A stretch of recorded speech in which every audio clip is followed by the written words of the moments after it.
Blockchain is spurring a revolution in the way we create, record, and trade value.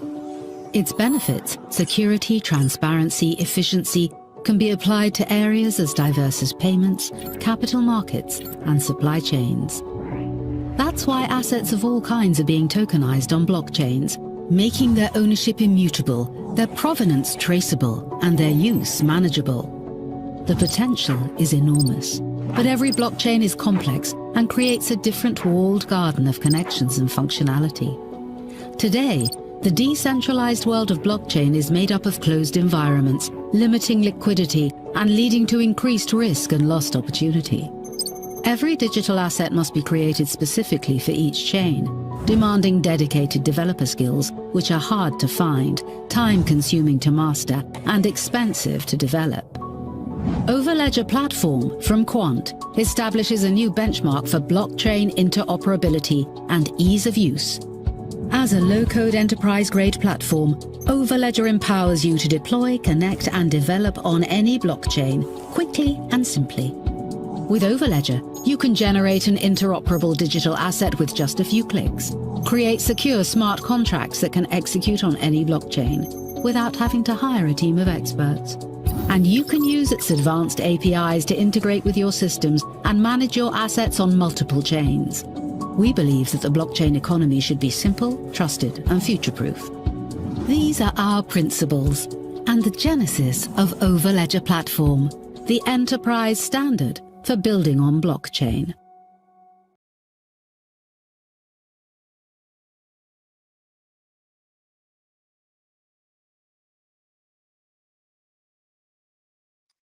Hello, ladies and gentlemen. As with you always, this is Max doing a live video today on QNT PSV. Going to talk about some things in regards to Quant.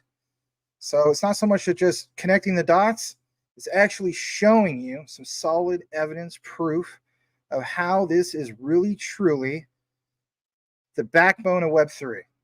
We're also going to talk about another amazing thing, which is BSV. But it's mainly going to cover the whole thing in regards to the updates for the Craig Wright trial and so on. And then at the end of the outline, you're going to see Dr. Craig Wright do a little interesting thing, a blast from the past that's going to reconfirm some doubters, in my opinion, right? So it's going to be a great show. Please smash that like. We're currently at 1 like. That can't be right. Let me refresh.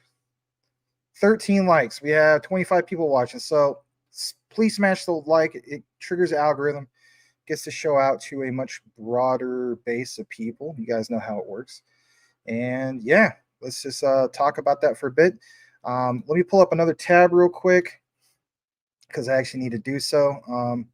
There is an update in regards to a promotion where you can actually earn some free XRP and enter it into a contest. I want to let you guys know about that as well.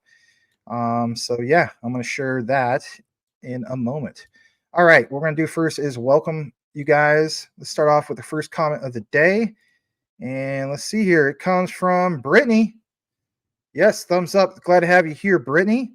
Appreciate you. Hopefully you're having a wonderful Thursday evening. Just giving you guys a heads up, there might be a Friday surprise with Max because I haven't been with you guys the last couple days, obviously. So I was actually thinking about that. But yeah, glad to have Brittany in the house. We also have quite a few guys in the house. XXI Gaming, Brandon in the house. Dennis Leal, Richie Rich. Glad to have you guys all here today. Jim Miller, Elon Muff, Mike Cornwell. Wow, pretty cool. Thank you for that quant, Mr. Edward Vincent. Rick Cogswell, welcome back. Always looking sharp. Gerald's in the house. River. We're all doing good. I'm doing good. Hopefully you're doing good. Beebs, aka Corey Beebe, Mr. JASMY not the scam. Let's go. Thank you for being here, Mr. Corey. If I'm back with you guys either tomorrow or Saturday, we will get into some new updates for JASMY, but there's a lot that needs to be covered tonight in regards to Quant and BSV, and JASMY will be a little bit too long of a show tonight. All right, let's see here. Jake in the house, welcome. Any newcomers, please welcome, guys. Welcome any of them. Thank you for being here. Jake BCL is in the house.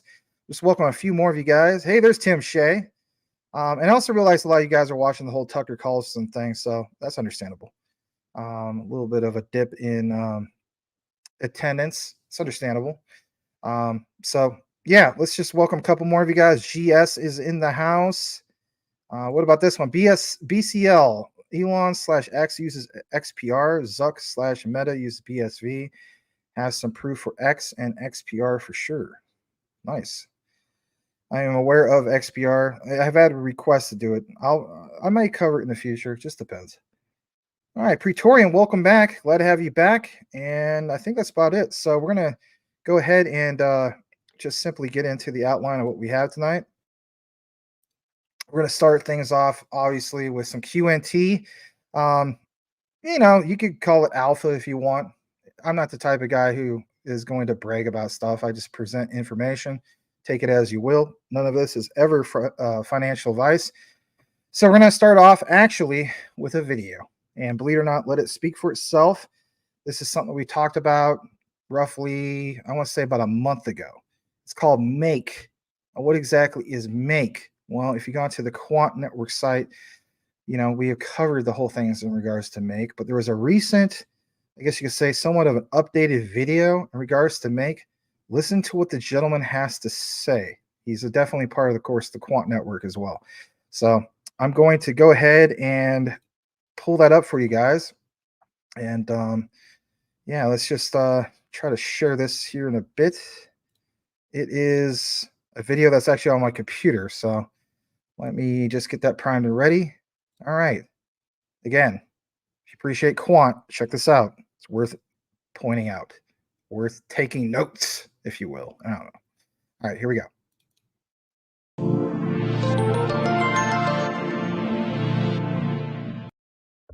Now, and you can access it via the link provided at the end of this video.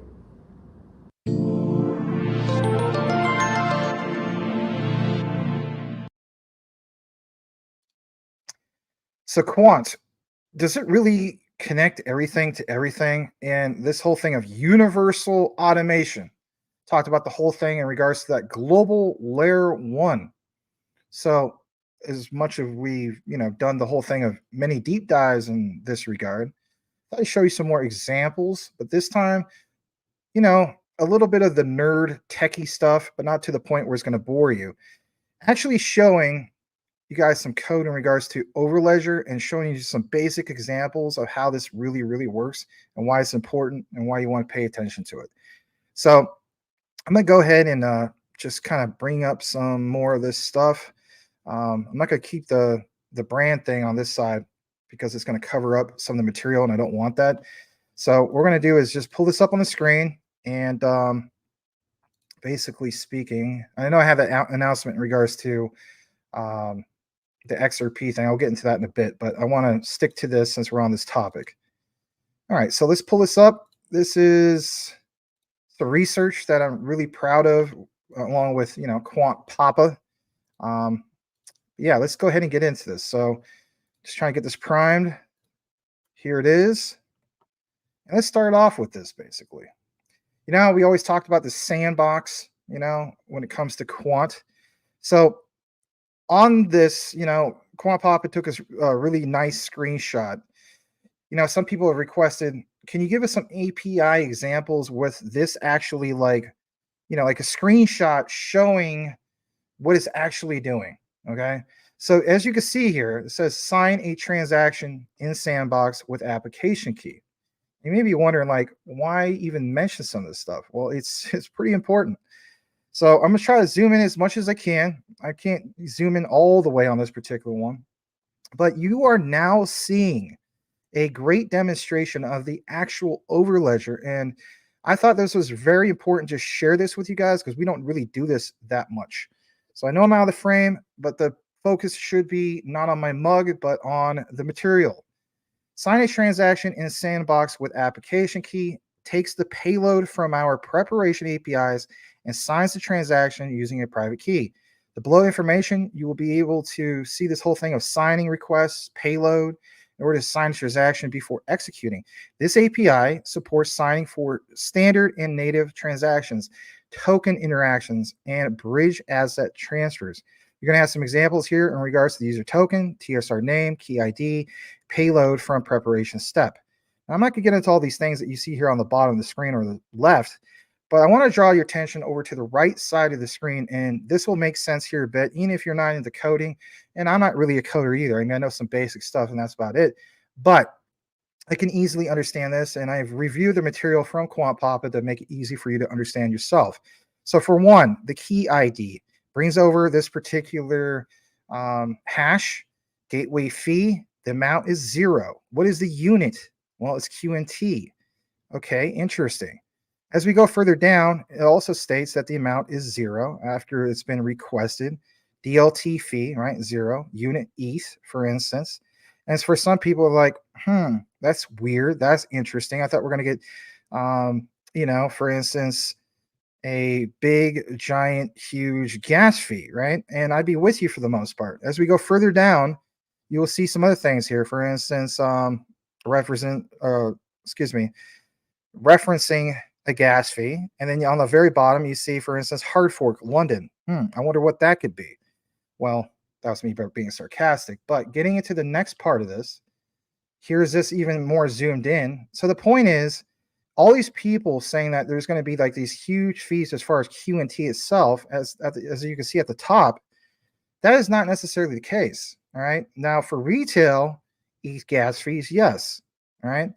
So that is also worth pointing out. Getting more into this, we also see here this example as well.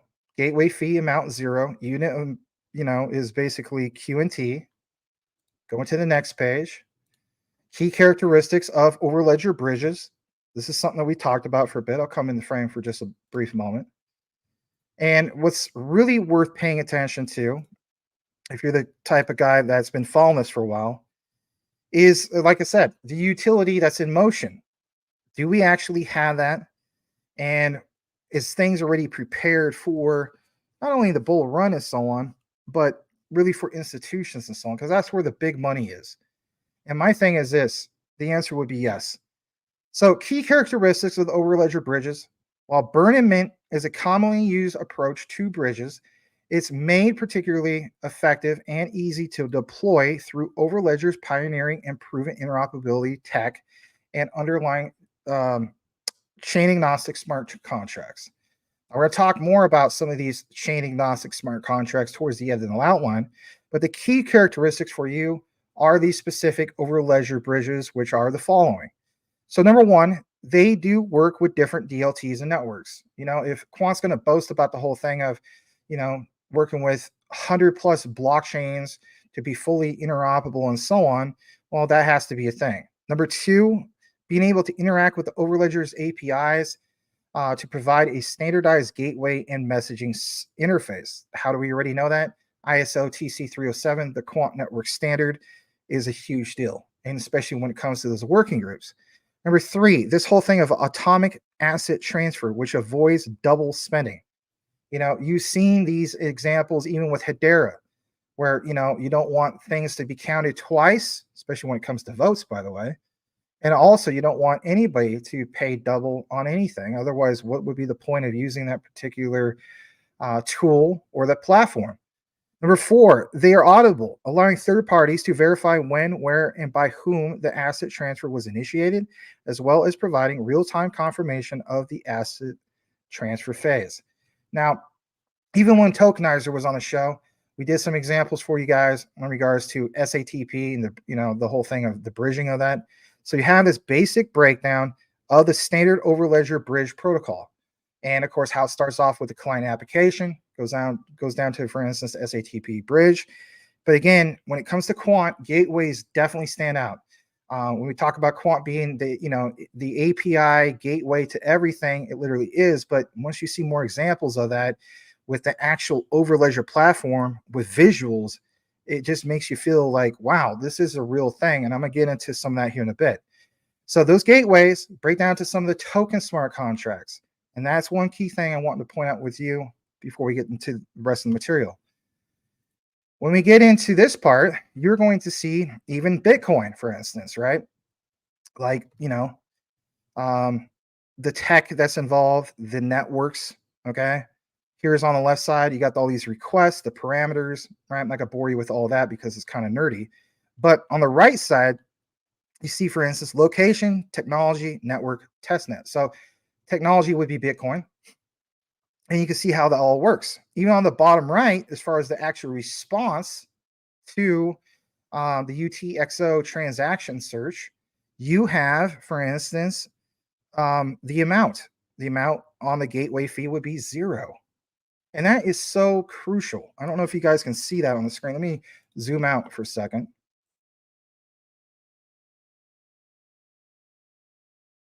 Yeah, so bottom right, let's get back into it. Gateway fee amount 0. I think I have another screenshot that blows it up a little bit more, right? So technology, Bitcoin, network testnet, and again, amount 0, unit is QNT. You know, some people have stated in the past, like, why would I want to use Quant? Why would I want to use the over ledger? I'm gonna get slapped with these great big giant fees, but yet we've given examples that you could even switch to the XRPL and settle with XRP for real-time gross settlements. Showing you a little bit more of this just in case you weren't able to see it on your screen and you're a person like Boomer effing Sooner watching from his couch. He might not be here tonight. The point is, now you see it. All right. Get into the next particular one. Let's pull that up. This one is, for instance, Ethereum. Now, you may be wondering why I'm pointing out anything in regards to Ethereum. You know, a lot of us feel as though Ethereum is garbage. Why even use it? I get it. But again, look what it states. On this block search, you have, for instance, what kind of tech we're using. Ethereum. What's the network? Ropsten testnet. And I'll get into that here in a bit. And then amount fee, 0. Unit QNT. Interesting. Why is that so interesting? Well, let's take you over to the Quant network site. I wasn't going to just mention the whole thing of the, the Ropsten testnet for no reason. So were you aware that back in, for example, March 17th of 2022, like literally when I first started doing coverage with you guys, okay, almost 2 years ago, Overledger 2.2.2 introduced this whole new tier QRC20 secure smart contract capabilities. It was a big update. On the far right, you see, for instance, this update from Peter Mariosens. He's the head of tech solutions. He stated then that developers can now deploy Tier 2 QRC20 secure smart contracts on the Ethereum Ropsten testnet. Now, I get it, guys. A lot of you guys are going to say, who gives a crap? It's Ethereum. It's garbage. I don't care about that garbage. Hey, I'm with you. But it's really going to make sense here in a bit. And I need to start an outline to make, kind of show you why that's significant. So again, Overledger 2.2.2, which is a multi-DApp, allows developers to deploy 2-tier QRC20 secure smart contracts using Ethereum Ropsten testnet.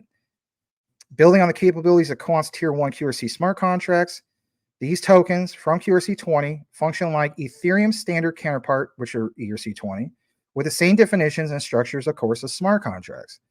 Now, the main reason why I'm going to point this out for you is because when we get into this, like I was just mentioning, towards the end of the outline, you're going to see some huge examples of, for instance, tokenization of securities. And I'm going to show you some actual proof of why this is so darn significant. If there's any particular point that you might have to leave and you come back or whatever the case be, just remember that part. Because I'm telling you flat out, that is going to be absolutely huge. Why do we know that? It's because, as we know, whether people like Ethereum or not, and I'm not a big fan of it, it still is the McDonald's of smart contracts. Don't forget that ever, and understand why I'm delivering this to you guys tonight for the significance in that regard, especially if you hold QNT. Now, we're going to get to the next part of this a little bit more. There was just another screenshot kind of showing the whole thing, which references Ropsten testnet. But we're going to take you to this.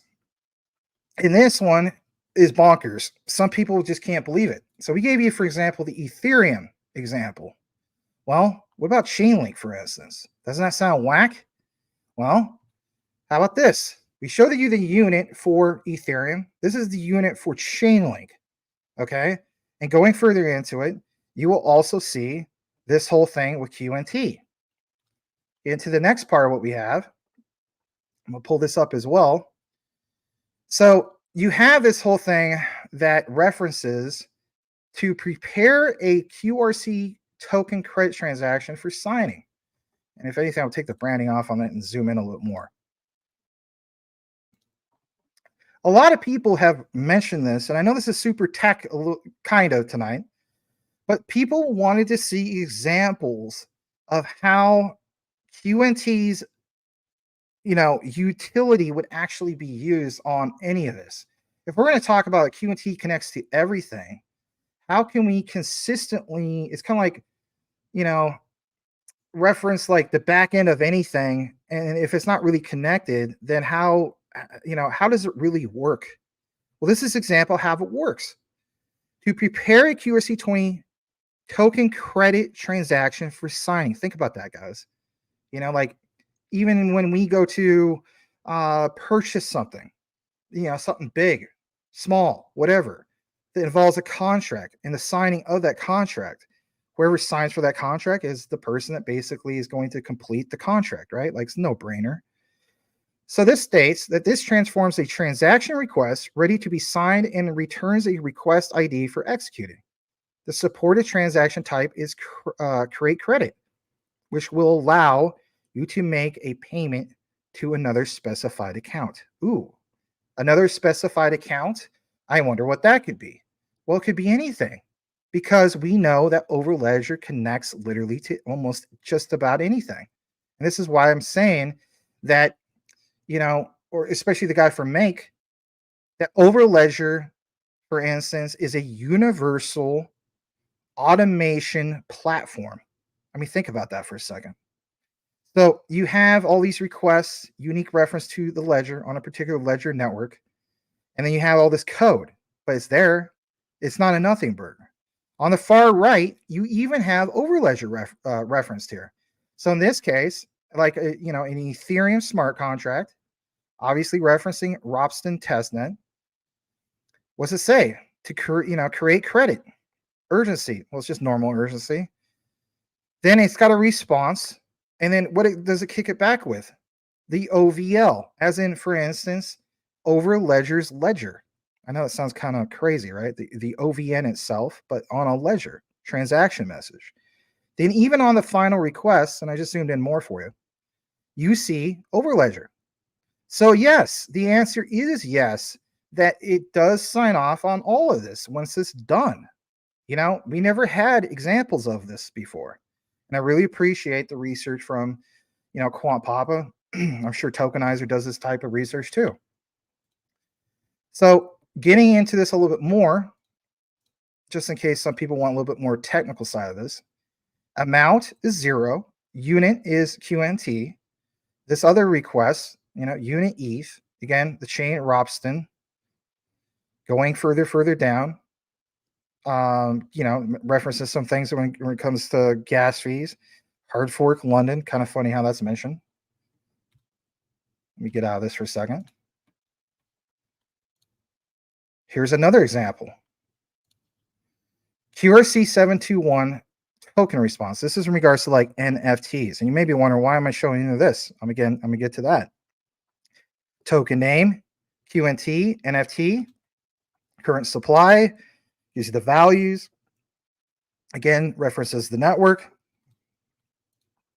And then, of course, look at this. Would you like other examples of other networks? Well, yeah. There's a bigger, list than this. We could even do XRP. How do we know that? I showed you guys the demo of that. But this even further pounds at home that, guess what? It's not just XRP. There's even Polygon there. There's, for instance, you create smart contract, what says invoke right there, Ethereum payment, Bitcoin payment, ERC 721, ERC 20, right? But the point is being able to settle on those payments, as the saying goes, real-time gross settlements through many different channels, many different, things like the XRP ledger, for instance. I think that's huge.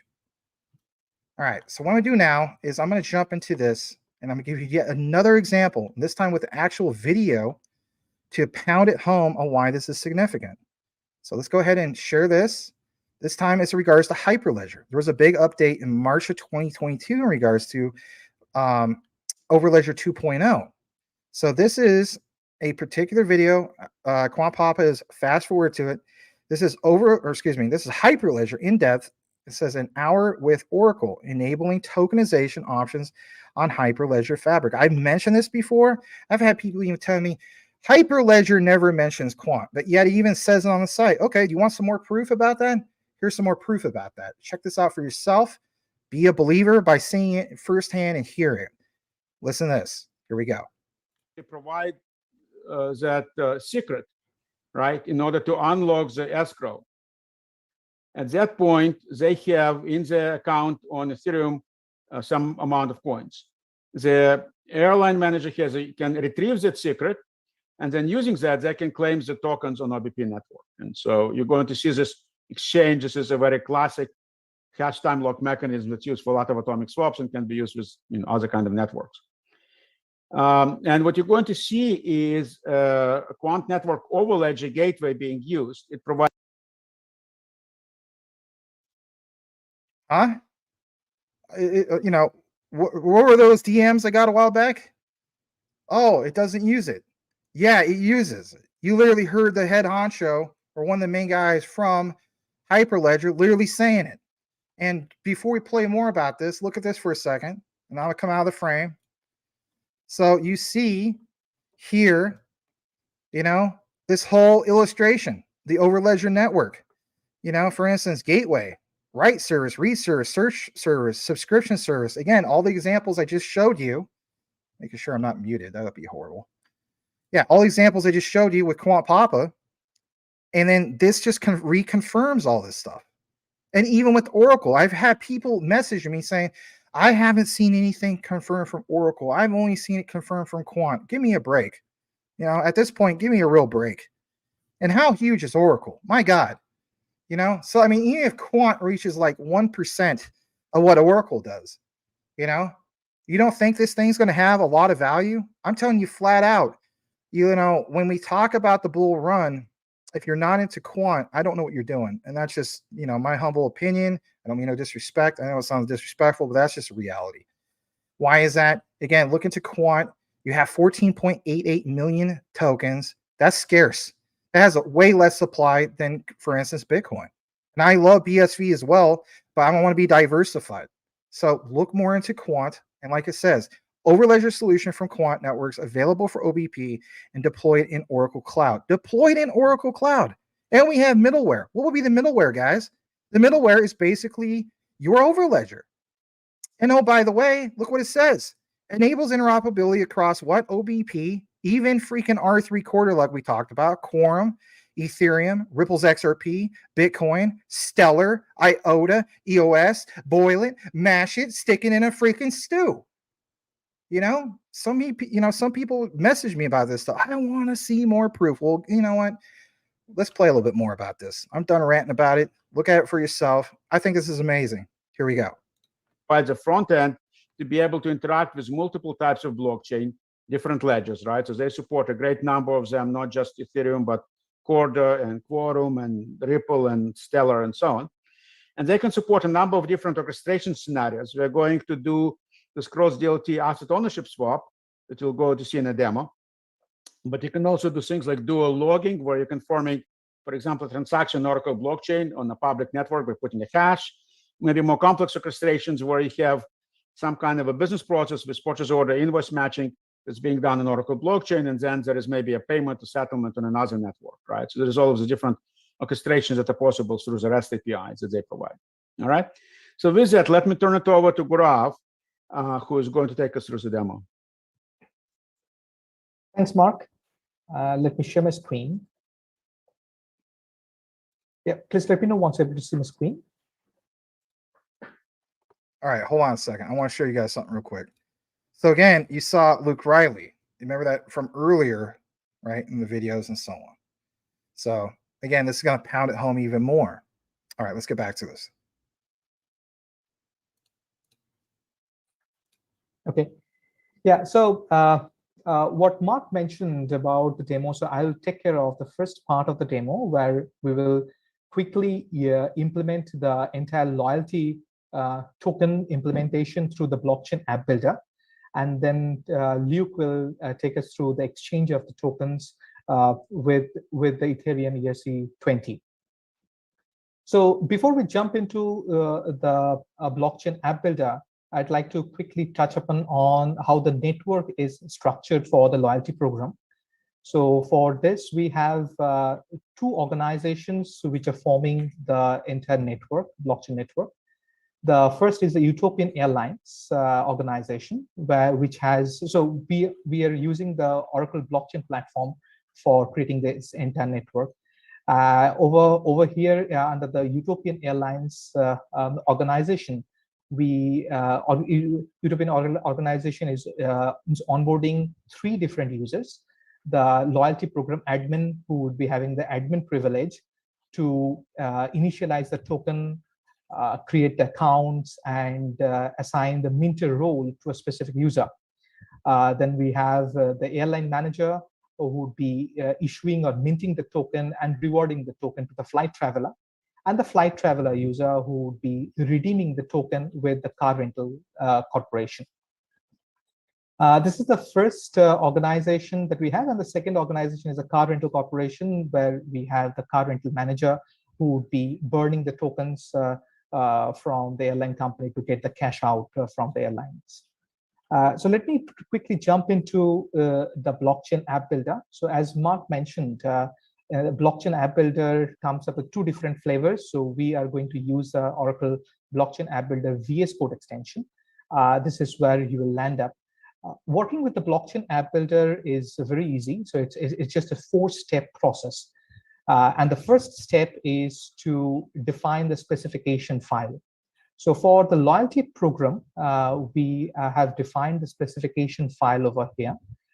You can see that we have defined the assets under the specification file. So there are 2 different types of assets created under the specification file. One is a token asset, and this is the loyal token asset, which manages the complete life cycle of the loyalty token. All right, I wanted to pause that right there. He was talking about the loyalty tokens, all that, even some people who, like, for instance, you're just connected, you may look at that, you may say to yourself, like, well, that's not Quant. Yes, it still is Quant. It might not be that native blockchain, but we know when it comes to the back end, right? When we talk about like the plumbing, that's a perfect example because of the APIs. And Oracle uses Quant for specifically those like big things. And we just showed you some, actual examples, visuals, and so on. So when we talk about that Quant is connected to everything, you literally saw this gentleman from Oracle give you some examples, but especially when it comes to like what? Airlines. And we're talking about loyalty programs from those airlines, rewards, you name it, maybe frequent flyer miles. When we talk about the tokenization of these particular things like assets and so on, like he was talking about, you kind of have an idea how that works. I'm going to show you another visual about this here in a second, and we're almost through this, right? It's not going to be like a 2-hour deep dive on this. So there is this that I'm going to talk about, which is obviously SATP, and you saw the examples that he was referencing in regards to SATP. So this is now on your screen. Client application, SATP bridge, gateway applications, right? Then from there to the token smart contracts, origin account, destination account. Gee, I wonder what those gateway applications could be connected to. Maybe the Quant's overledger? Yeah, exactly. Going more into this, check this out for a second. Quant, overledger and smart contract creation. Well, what's highlighted here? Thank you to Quant Papa. He mentions that, for instance, Quant's overledger streamlines the process of creating secure enterprise-grade smart contracts. Now, again, back to the whole thing of smart contracts. Don't forget what we are trying to learn here. What we're trying to learn here is understanding that this whole thing of, the reference in regards to ETH is not a nothing burger, and we're going to get into that here in a bit. It's going to be huge. You'll, in my opinion, if you've been paying attention, you're going to be like, wow, I didn't realize that. And once you do realize that, you are not ever going to doubt this, I don't think, for a second, even in the future. And that's okay. I mean, there's going to be new people, and that's all right too. But once you understand the greater picture of Quant, it all makes sense because they are literally connected to everything. And how do we know this? Well, it's the time that they put in. And Gilbert Verdian's background, I mean, he works with the IETF, the Internet Engineering Task Force. Who are they? They're the pioneers of the internet before it was mainstream since 1980 freaking 4. That's unbelievable. All right, look at this for a second as well. You know who this is for the most part if you hold Quant. This is Martin Hargreaves. So it says, for instance, QRC20 secure smart contracts has significant advantages over an ad hoc approach, including ease of deployment, interoperability. These tokens will become a key component for Overledger's blockchain-based payments system designed for what? Corporate and institutional. Yeah, that's where all the big, huge money is going to come, but there's also a lot of other things. Metaverse, like what Oracle's doing, you name it, right? We talk about this being the backbone, it's even the back end. Showing you some more examples, again, from the Quant side. Highlight for you. Key features that set QRC21 tokens apart, right, from the rest. Security. Because at the end of the day, it is the internet of trust that Gilbert Verdian is always talking about. QRC 721 smart contracts are enterprise grade, designed with security in mind by a team of PhDs. Oh, not just some random guys that, no offense, worked at longshoreman or something like that wants to make some garbage, meme token that's a social media platform called, the Phantom Project with a P. Yes, I'm sorry, that's garbage. Look what happened with that. No, so people that actually worked in the real thing for a while and came together to accomplish this greater goal. These smart contracts are tamper-proof and resilient to diverse attack vectors. So we've seen examples of other blockchains that want to come to Quant and they want to be more secure, right? In QRC, for example, like 721 smart contracts create that. And we also know it's QRC 721 tied to NFTs. Jump into the next part of what we have. The subject of NFTs, like I was saying. So unlocking full potential of NFTs with QRC 721, these smart contracts can support an array of use cases. Users can tokenize art, media, collectibles, concert tickets. How do we know concert tickets? Guys, come on. Remember Leo X? Leo X does that as well. It's not just diamonds and stuff like that. It's also concert tickets.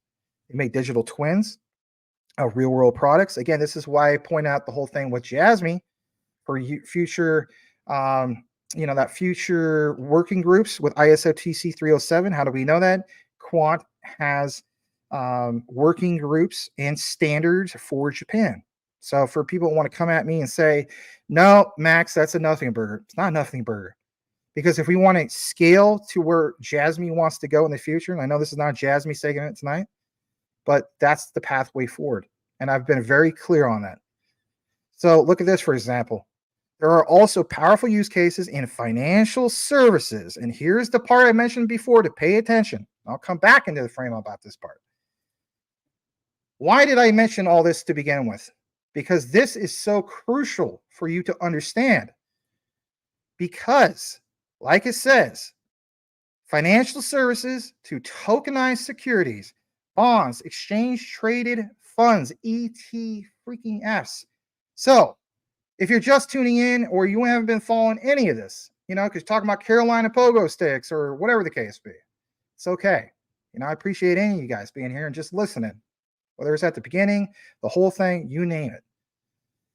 This part is crucial. Listen to this part. If you've never listened to anything I've ever said in regards to Quant ever in your life, or you're against Quant because you're like, I'm just a one-trick pony. Hey, it's okay. At the end of the day, it's not financial advice. I just bring you guys information.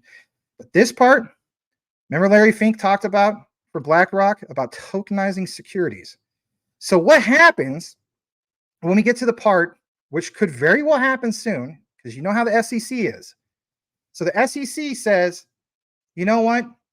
we are going to label Ethereum as securities. Now, I want you to think about this for a second. That is a reality that very well could happen. Some people say that will not happen because the whole thing of Bill Hinman times, to, for instance, Vitalik Buterin, whatever the case be, I want you just to hear me out. And if anything, let me know what you think. Give me your opinion. And I'm open to opinions. So if the SEC does come after Ethereum, like a lot of people have mentioned, and decide that Ethereum is labeled as a security, think about this. Quant tokenizes securities, right? And even stocks, because as we know where the future is going with that, it looks like stocks will eventually be, for instance, tokenized. Now, we haven't really touched more on the basis of how huge that is. I mean, if you add up the S&P 500 and the NASDAQ and all these other things, that is a lot of, that's like trillions of dollars in itself right there. Now, I'm not saying that Quant is going to tokenize all that. And even if they just get 1% of that, think about how huge that could be. So now when we talk about Quant being like 100x, or some of these predictions that you guys have mentioned in the past, is it safe to say that maybe we should think it could potentially be a 1000x? I know, I'm not trying to be like a moon boy. I just present what I have in regards to the research. But when you think about the broader picture, again, Oracle, that's just a small piece of the pie. But when we talk about these pies, stock market now, how huge could that be? How huge are bonds? And especially the whole thing when it comes to ETFs.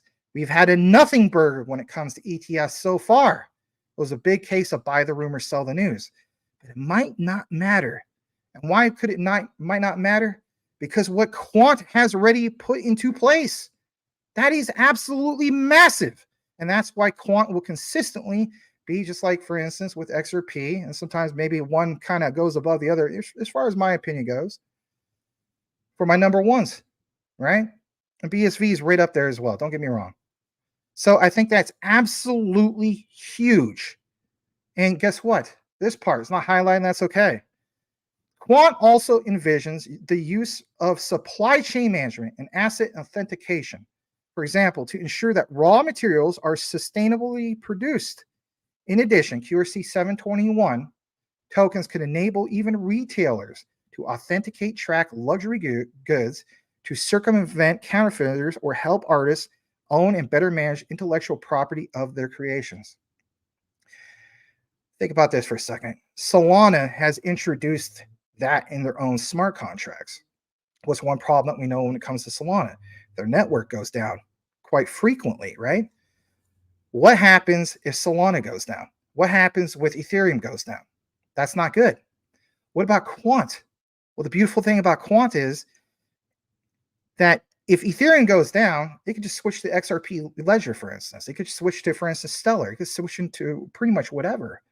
That in itself is absolutely massive. And when those networks go down and this thing is fully implemented, it is the future and so on. What kind of value will be funneled in for Quant? Check this out for a second.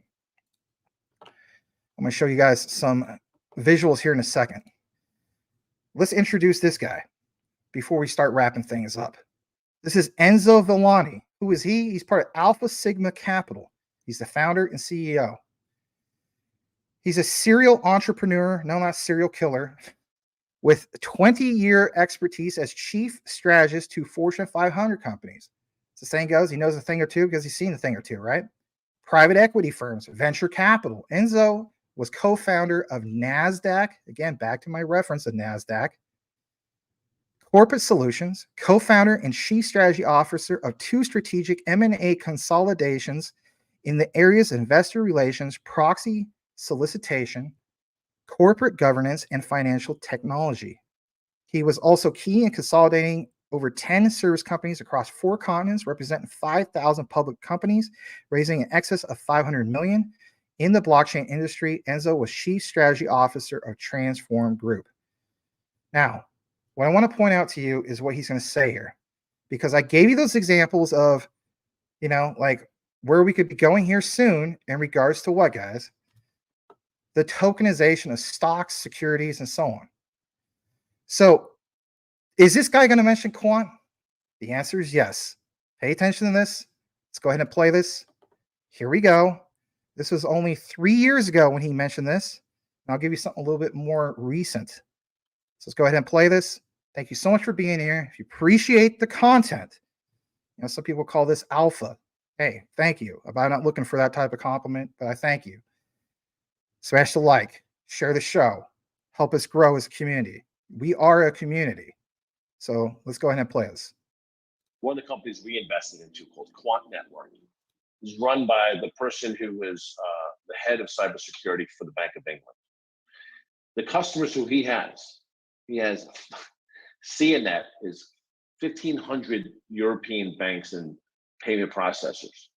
And what this guy has done is he's created like a interoperability operating system between different blockchains. So different blockchains can talk to one another, or asset classes can go from Ethereum to whatever other assets. So this, it's very technical.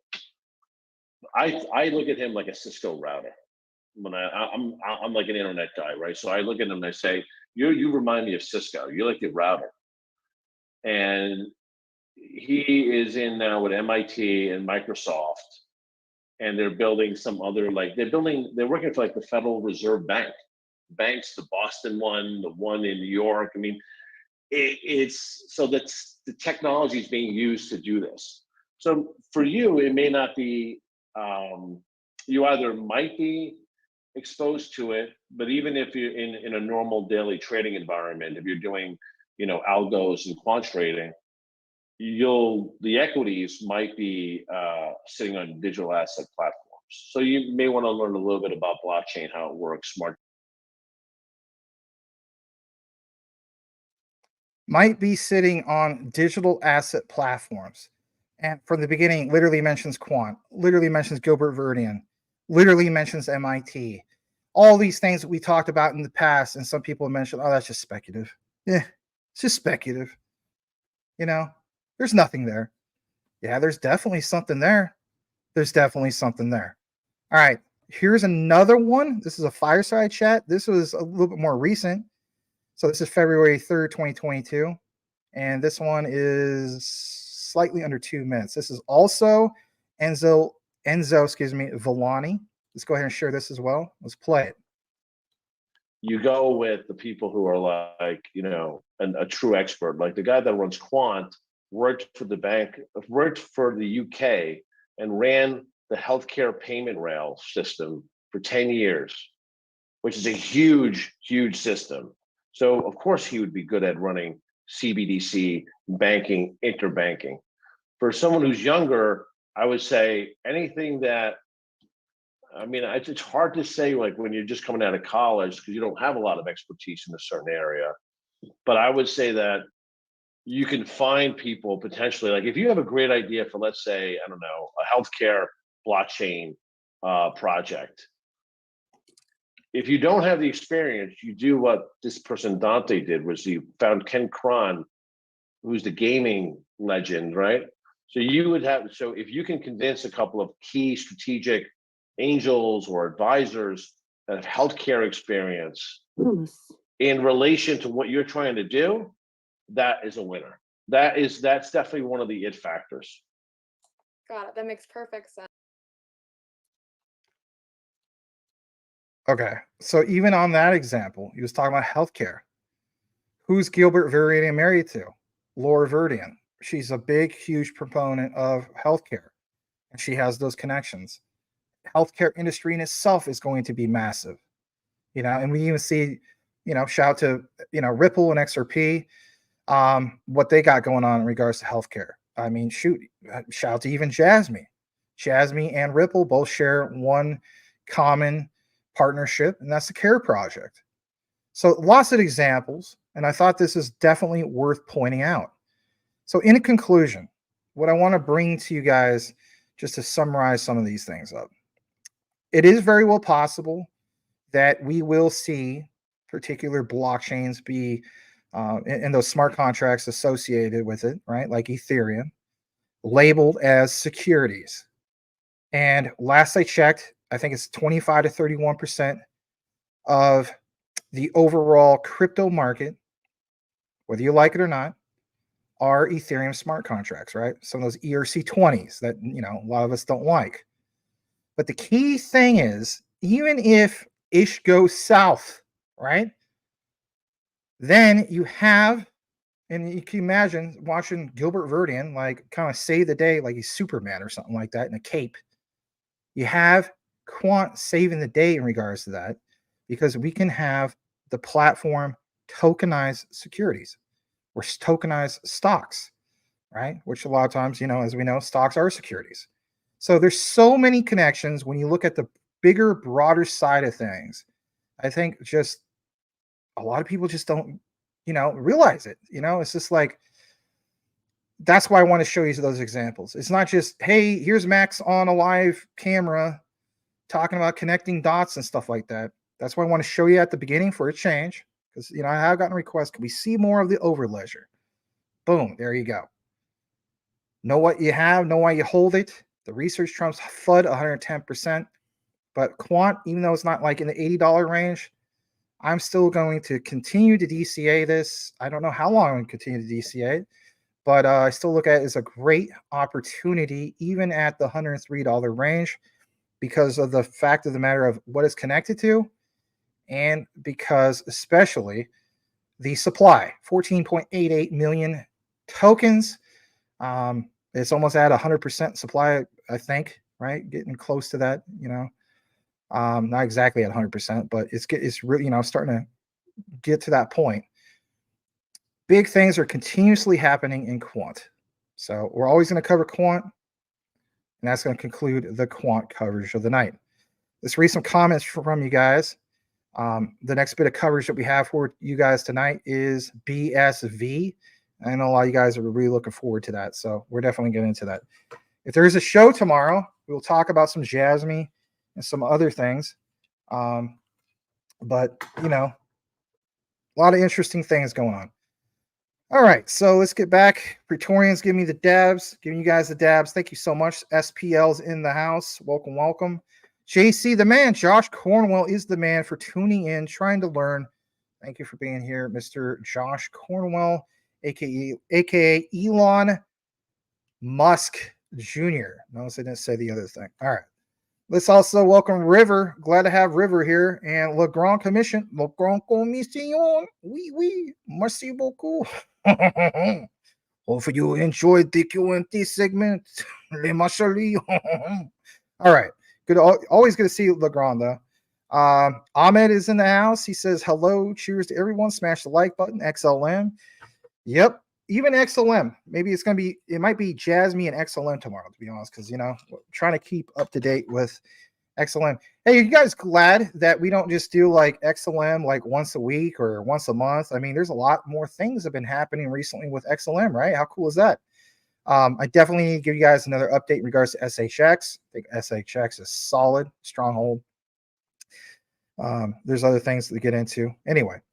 X marks the spot is in the house, says Maxter, not the hamster, Maxter. If you own a hamster, maybe you name him Maxter. I don't know. But glad to have X here. Goo is in the house. Yes. Hopefully you enjoyed our special guest the other day, which was Space Chick Crypto, Elizabeth Howard. We talked a lot about HBAR the other day and, things are part of the ecosystem. Saucer Swap. We talked about BSL. I understand I need to research Dovu, Karate. There's some other ones you guys were talking about to get into. All right. I need to lighten up and play cards. Yeah, I probably do. Every day I basically work on something, it's interesting. Appreciate Mr. Elon Musk being here. Boom, boom, boom. Explosion. And what else we got? Let's see what other comments you have. What's the overall objective of Quant? I think I explained that in the live. Will it be adopted and be known like BTC? Here's the beautiful thing about it. So with Quant, it doesn't even need to be like world renowned because of everything it's basically connected to. I know it sounds crazy, but when we talk about like the plumbing, the infrastructures, you know, everything still can lead back to it. And that is just amazing. When we talk about the backbone of Web3, Quant is there at every turn of the table. Those visuals, even if you missed it, go back and watch it. It's profound what they're doing. It's amazing when you look into the greater, bigger picture of things. Gilbert Verdian, you know, some of his interviews, even way back when he first like heard about Bitcoin, you know, BTC, like 2009 or whatever it was, shortly after the white paper came out. You know, he realized he just didn't have like the tech then to accomplish the things that they're doing now. As far as mass adoption, I mean, I think they already put in the infrastructure there. And then now the next key thing is to get towards that mass adoption. But you are going to see some big things happening with that. For instance, the Central Bank of Spain, we covered that. LAC chain, especially for Latin America. So there's so many different examples. And then APIs. I mean, and that's not, all this stuff is the tip of the iceberg. Really, it is when it comes to Quant. But, you know, you should look at Quant in regards to answering this question. You should look at Quant as the global, like as the saying goes, the global layer one. You know, I did a video about that. It was a real long deep dive. Like it's probably over an hour. I apologize for that. But there's a lot of material. But when we talk about the global layer one, everything that's tied into that. I mean, there's some big names even tied into that, even like JP Morgan and whatnot, which I always got to be careful with some of that because I don't want to get Quant popping and struggle. But yeah, it's absolutely huge. All right, River dropping bombs, Max. Thanks, man. I'm glad you recognize it because you know it's nice to, I don't know, have people recognize that. All right, let's see here. Gilbert Verdian is the Quant CEO. Yep. Beebs is in the house, aka Corey Beebe. I gotta get used to that. Professor Netmax with the Apple. Thank you, thank you. I may not get a chance to read everybody's comment, but I will do my best to read specific questions. Gerald says the BTC tide doesn't seem to be lifting the alt ships. And what else we got here? Beeb says, I believe BTC will get his first. ETH will pop off second. Alts will join the party. Tim Shea, if you remember when BTC was bullish and leveled off or dipped, that's when alts start pumping. You guys got some great references there. Let's welcome back. We haven't seen him in a while. You know, glad I gave you a holler. The one and only Patrick Collier, the nice version of Suge Knight. 589th, baby. Let's go. Everybody welcome Patrick. Glad you guys are welcome, Patrick. That's good. You're not selling your Quant. I mean, that's the way I look at it. There's some that I marry. I think it's Quant, XRP, Stellar, for instance, BSV especially, right? And there's going to be some that I take profits on. Maybe by the end of the year, if like Filecoin just goes to, you know, new all-time highs, you know, I'll be more than good. Be more than good. And that's just Filecoin, and not to mention a bunch of other ones I have as well. So, you know, all those things could happen. But I still think 2025, the end of 2025 is where it's at. But you know, that's just my opinion. All right, let's see what else you guys got. This is a good comment from Gu. The Saudis are going to tokenize their oil on Hedera. That is massive. That's absolutely huge. Is Stellar XLM the leader in tokenizing? They're up there. You know, the way I look at it, when it comes to tokenization, I think it's Quant and I think it's Stellar. So, I mean, that right there, I mean, people always ask me, like, Max, what is your top 10? You ever notice that XLM is consistently like in my top 3, top 4, top 5? Yeah, absolutely. You guys are funny. All right, Blackwood is in the house. Caroline Muffsworth, Sam Bateman fraud, One Moon, rated R. I don't know about that being rated R. That might be rated like one of the other letters, right? Yeah. Viber Finance, welcome back. I gave you a follow. You followed me back, so thank you so much. Always appreciate seeing this brother here. Channing, welcome back. Channing, I really appreciate you've been watching the material.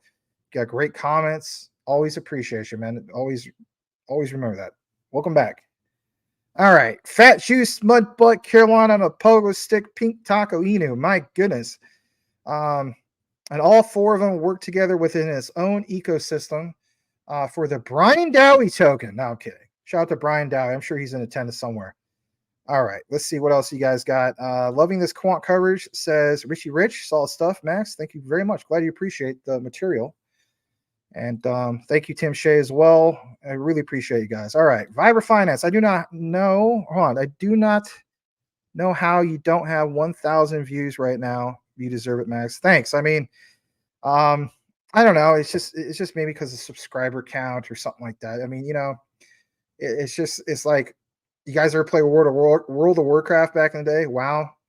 You ever like, you know, just wanted to just jump into, you know, a raid or jump into a dungeon, but you can't, right? You got to go out there and you got to grind away doing the mining, got to grind away harvesting stupid pumpkins for like 3 hours straight, right? And it's just like, this is boring. I can't stand this. I just want to play with my bros. Right. I kind of look at it that way when it comes to this whole thing of doing this YouTube thing. You know, it's like I'm a tortoise. It's the slow and steady that wins the race. But then there's people like Will Fix, you know, who just, you know, comes up to the, you know, the plate, and it's like Babe Ruth back in like 1922 or whatever. And he just like, you know, maybe not 22, but 27, right? With the murderer's row, and, you know, lines up to that sucker and knocks it out of the park. And then he's overnight sensation. Shout out to Will Fix, right? But who knows? I mean, that could happen to me. I don't know. But whatever the case be, if it doesn't, I'm here to educate. I'm here to learn still, you know, more things as well. You guys have pointed me in the right direction on some of these things. And that's the way I look at it. I mean, if we get a lot of views, great. If we don't, it's okay. But I'm still going to be here. And I've proven that. And, you know, it is what it is. But thank you, Vibra Finance. I do appreciate you. Let's also welcome Crypto Future. Max, what's up, brother? Smash the like, guys. Yes, very much. Do me a favor. This is Rob of Crypto Future. I'll give you a plug real quick.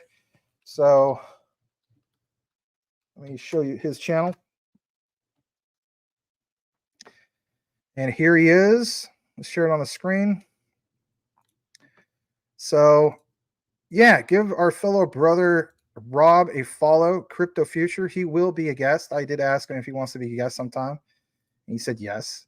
He covers a lot of coins that we cover, tokens, so on. I mean, obviously covers JASMY a lot, which is cool. But you know, he covers some ones that I don't cover. I mean, I have nothing against Caspa. I just think it at this point it's kind of saturated. There's a lot of content creators cover it and so on, and you know, kind of missed the boat on that. That's okay. But he does a lot of Caspa talk.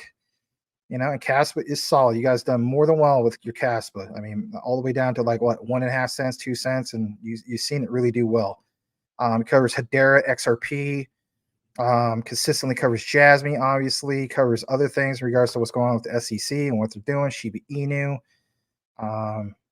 you know, talks about some stuff with Binance. So he covers quite a few different things. Avalanche, so Arbitrum. So very cool. Give him a follow if you want to know what his channel is. It is Crypto Future 99. And if you want to see a nice picture of a guy who's like obviously been pumping iron, do it. Do it. Go to his channel, subscribe. You know, anyway. All right. Enough about that. Now that I'm saying that, you know, enough about Rob. But yeah, glad to have you in attendance tonight, Rob. Appreciate you. I'll do another collaboration in future. And let's see here. Max definitely brings the sauce. Thank you so much, Tim. Tim Shea sprays from far away. Everybody hit the DECK. All right. What do we also have here? Praetorian says Quant Trophy. Thank you, Quant or John Francis. We have the meats. Break out the Arby's t-shirts. That's funny stuff. All right. Praetorian, there's too much QNT for many millionaires. All right. Goo loaded up on Velo, SHX, XLM. That's awesome. Very cool. All right. Calvin, welcome back with the T6 glider. Every project takes time to develop. Very true. But takes years of patience. Speaking of which, rooting for the Diamondbacks and Cardinals. Let's go. Great point, Calvin. That is correct. And how about this? Phoenix Suns, you know, playing the Jazz tonight. Let's see. Is the game on right now? I think it is. What time is it? Yeah, I imagine it's on. So let's check the score. Suns are up 75-66 at halftime. Let's go, baby. Yes. Very, very cool. Love to see my Suns do well. All right. Let's see what else we got up here. JASMY and XLM. Let's see if you have any other good comments. Rob says he's got to keep some moonbags and solid projects. QNT, XRP, XLM, JASMY, and Caspa. All great picks right there. All right, you still play WoW? Yeah, I kind of miss playing it. I wouldn't mind playing some SWTOR, Star Wars, The Old Republic. It's free to play, but that's a good game too. All right. Channing says he started his channel.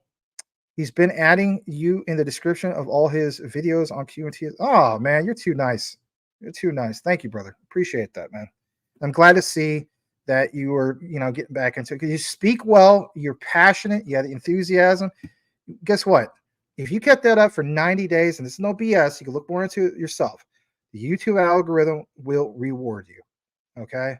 But unfortunately, that's how it is sometimes. Like you may feel like, man, I did an amazing video, get like a couple hundred views. How about me?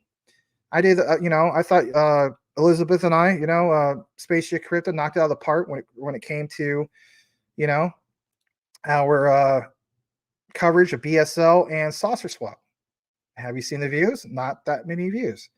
Point is, people don't know about this stuff yet. As a result, it's a gem.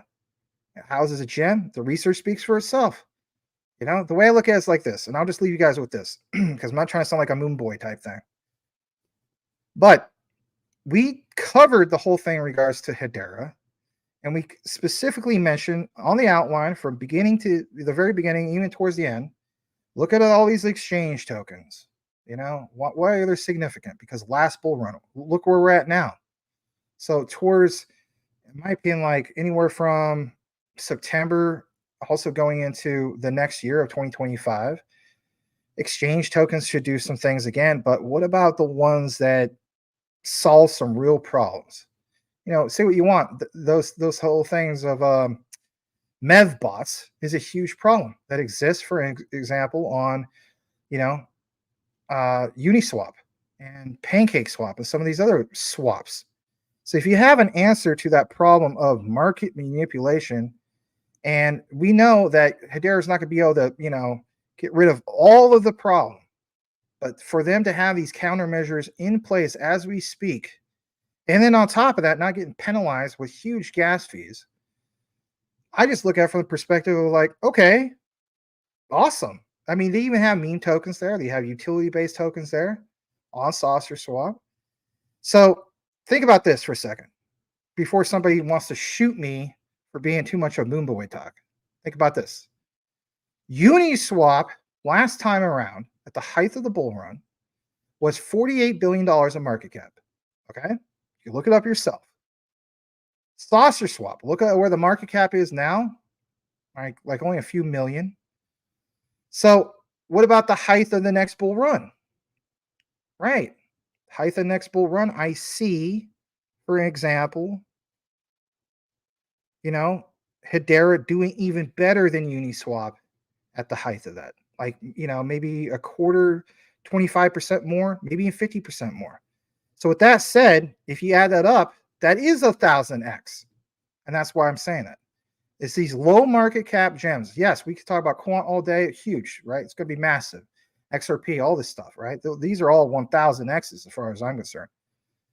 But at the same time, what about our entry points into other things, right? So, yeah, definitely some gems that we were talking about here. But glad to have you here, Channing. Always appreciate you, man. All right, let's see what else we got here. That was so nice of Tim. Look at that, man. He is so on top of things. You don't even have to ask Tim to do that. He just does it. That's what makes you rock, Tim. You're the man. All right. You guys are all flexing. See what I mean? That's what I'm talking about. This is community love right here, and nobody could ever take that away from us, ever. All right, Dennis Lil, Max, the hidden crypto guru of YouTube. Thank you so much, man. That means a lot. And, I didn't get a chance to recognize your avatar. That's a freaking cool avatar, by the way. That is super cool. All right. What a show, Tucker and Putin. I'm going to watch that. I'm going to definitely watch that replay. I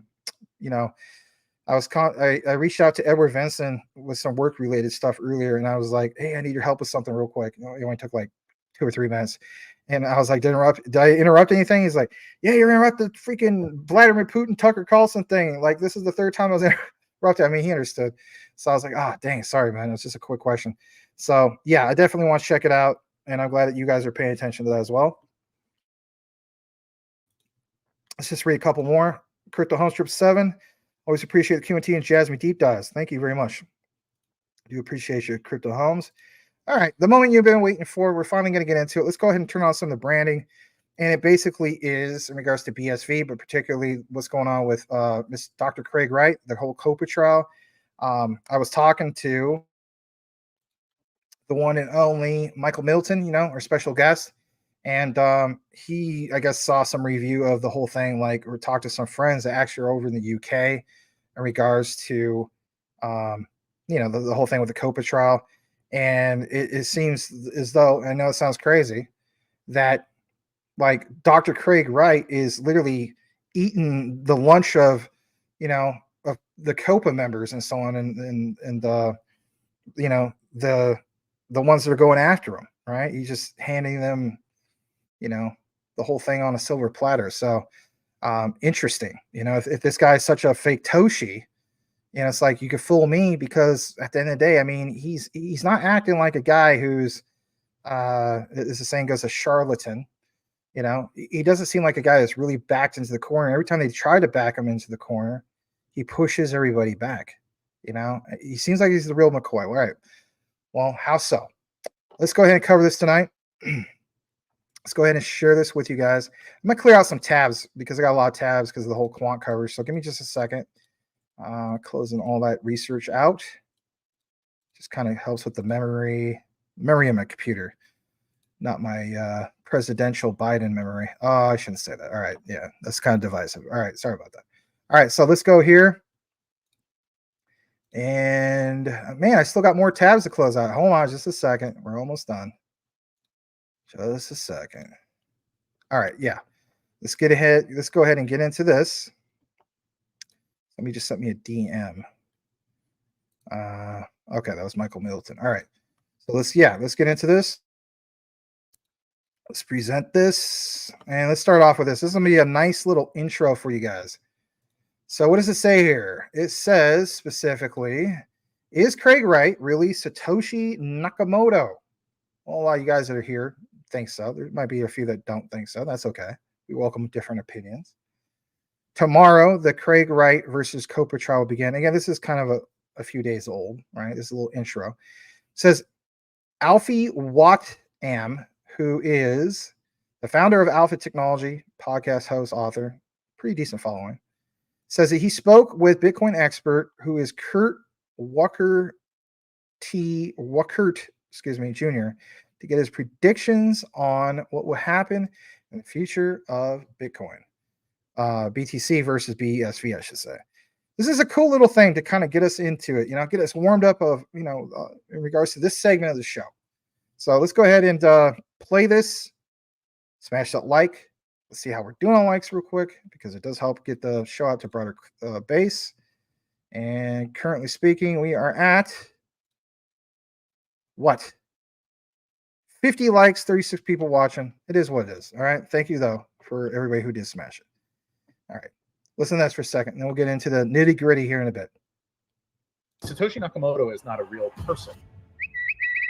It's called Copa versus Wright, the most important trial of our time. Is Craig Wright Satoshi Nakamoto? Craig has claimed to be the founder of Bitcoin and Satoshi himself. There's so much money involved. I'm surprised somebody has been killed yet. Well, the identity of Satoshi Nakamoto, the creator of Bitcoin, will be determined February 5th. It seems like Craig, if he is Satoshi, he hasn't done himself any favors providing documents which might not be Mona Lisa authentic. Like, some of these forgeries are so bad, but the way that you would discover that they are bad is using methods of cyber forensic that Craig himself likely invented. They want to prove that he is not Satoshi Nakamoto. There's too much smoke for there to not be fire. Jack is the exact opposite. I think Jack Dorsey is pure evil. No surprise that he's a major funder of this Copa case. I feel like Craig is a big obstacle in the way of Jack ruling the world, which is why Jack is putting a lot of money into Copa.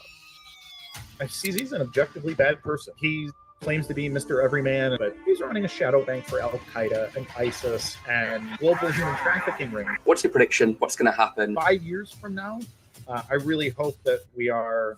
The Alfie Wattam podcast. Pretty nice little intro, right? I think so. Let's take you to the next part we have of the coverage of the night. So for one, let's bring you to here. in regards to this. So let's pull this up. And it's from CoinGeek. Now, we know that CoinGeek does cover a lot when it comes to BSV, which is cool. It says on February 8th, which is today, Craig Wright's technical prowess grinding Copa's strategy to a halt. Well, how so? Let's pull that up for you. Let's go ahead and share this as well. I'll come back in the frame. So, straight from CoinGeek, this is new. And it basically shares a few key things here. Craig Wright feels the heat like everyone else. I mean, even though he's doing a really good job, I mean, you know, everybody's human. Could feel the pressure. Satoshi trial, Copa versus Wright, courtroom sketch. Craig Wright feels the heat. So it says, for instance, some funny things here. I just want to talk about this for a second. Sky blue 3-piece pinstripe suit. He's got silk purple tie on, silver tie clips, shiny black shoes, red laces, red socks. I mean, we've seen the interviews, right? Where, you know, how about this for a second, guys? I'm sure there's a lot of older generation people here. It used to be a thing, especially I remember my grandpa telling me this. All right, you sit down, especially wearing a suit. You have to have, for instance, like these garters, right? To basically in your socks, your dress socks need to be like a certain length, like a little bit longer, because it was bad etiquette back in the day to expose, like, you know, part of your leg skin. Even I myself, if I wear a suit, I still remember that, you know. But, you know, Craig Wright, he don't give a crap. You know, he's going to wear his, you know, non-matching red socks or whatever socks, right? That clearly doesn't go with his suit. He doesn't even care, you know. And he's going to expose the skin or whatever you want to call it, right? So I thought I'd point that out. But anyway, yeah, I mean, you know, he dresses like your classic old school millionaire, more like, you know, The Great Gatsby. If you ever, you know, read that great book, the movies don't measure, right? If you read the book. But a surprising look for someone who says he never wanted to be recognized in public.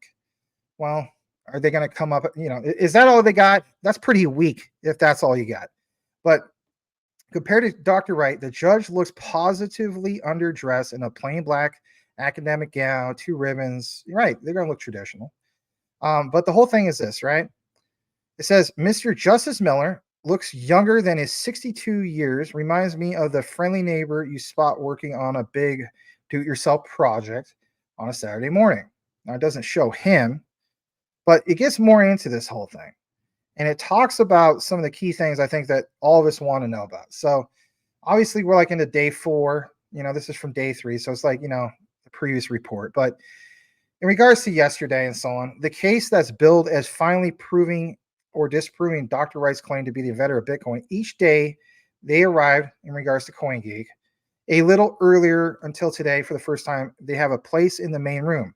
Previously, all the spectator seats have been already filled, and they have been sent down to the overspill room where you can watch the case on a big screen. I mean, at the end of the day, if you really follow this stuff, I mean, this is the biggest case in our modern time, you know? And with that also said, look at what it says here. It gives you an idea of like the atmosphere of who's at the case, even in the spillage room. But it says there's a problem with the whole building's heating system, which means that half the rooms, including Super Court, are horribly overheated. I mean, give me a break. Are you kidding? Like, that's convenient, right? Are they psychologically trying to put pressure on Dr. Craig, right? Some people say that's a stretch. But you want to know something? It's not. It really isn't. I mean, I think about examples, and I know some of you guys are basketball fans. So what is a great example of this, right? I think it's the first time Larry Bird and the Boston Celtics met Magic Johnson and the LA Lakers at the old Boston Garden, right? In the early 80s. And they had, you know, or early to mid 80s. What was it, 1983 or 84? I can't remember the particular year. But anyway, it was like psychologically designed, like, let's get these guys to feel the heat. Let's cause them to sweat, you know, because if anything, the Celtics were already used to it. So, I mean, are we oblivious to the whole notion that you're not going to see this even in the modern day with the whole Craig Wright trial? Of course not. You know, You know, some people say, nah, I don't know, that's convenient. Exactly. It's really convenient, isn't it? I mean, I would like to see the report of like how often the heating system goes on. I'm just pointing some of that stuff out. Anyway, so it states here that, you know, Dr. Craig Wright's counsel, who is, and I love these titles, right? Lord Glabiner stood up before lunch on Tuesday to complain that the working atmosphere in this room is extremely oppressive. I know there's going to be some English people who are going to get pissed off me acting that way. But anyway, and he wasn't talking about the way his client was being questioned by a Copa lawyer. The judge simplified, adding, quote, "It's even worse up here."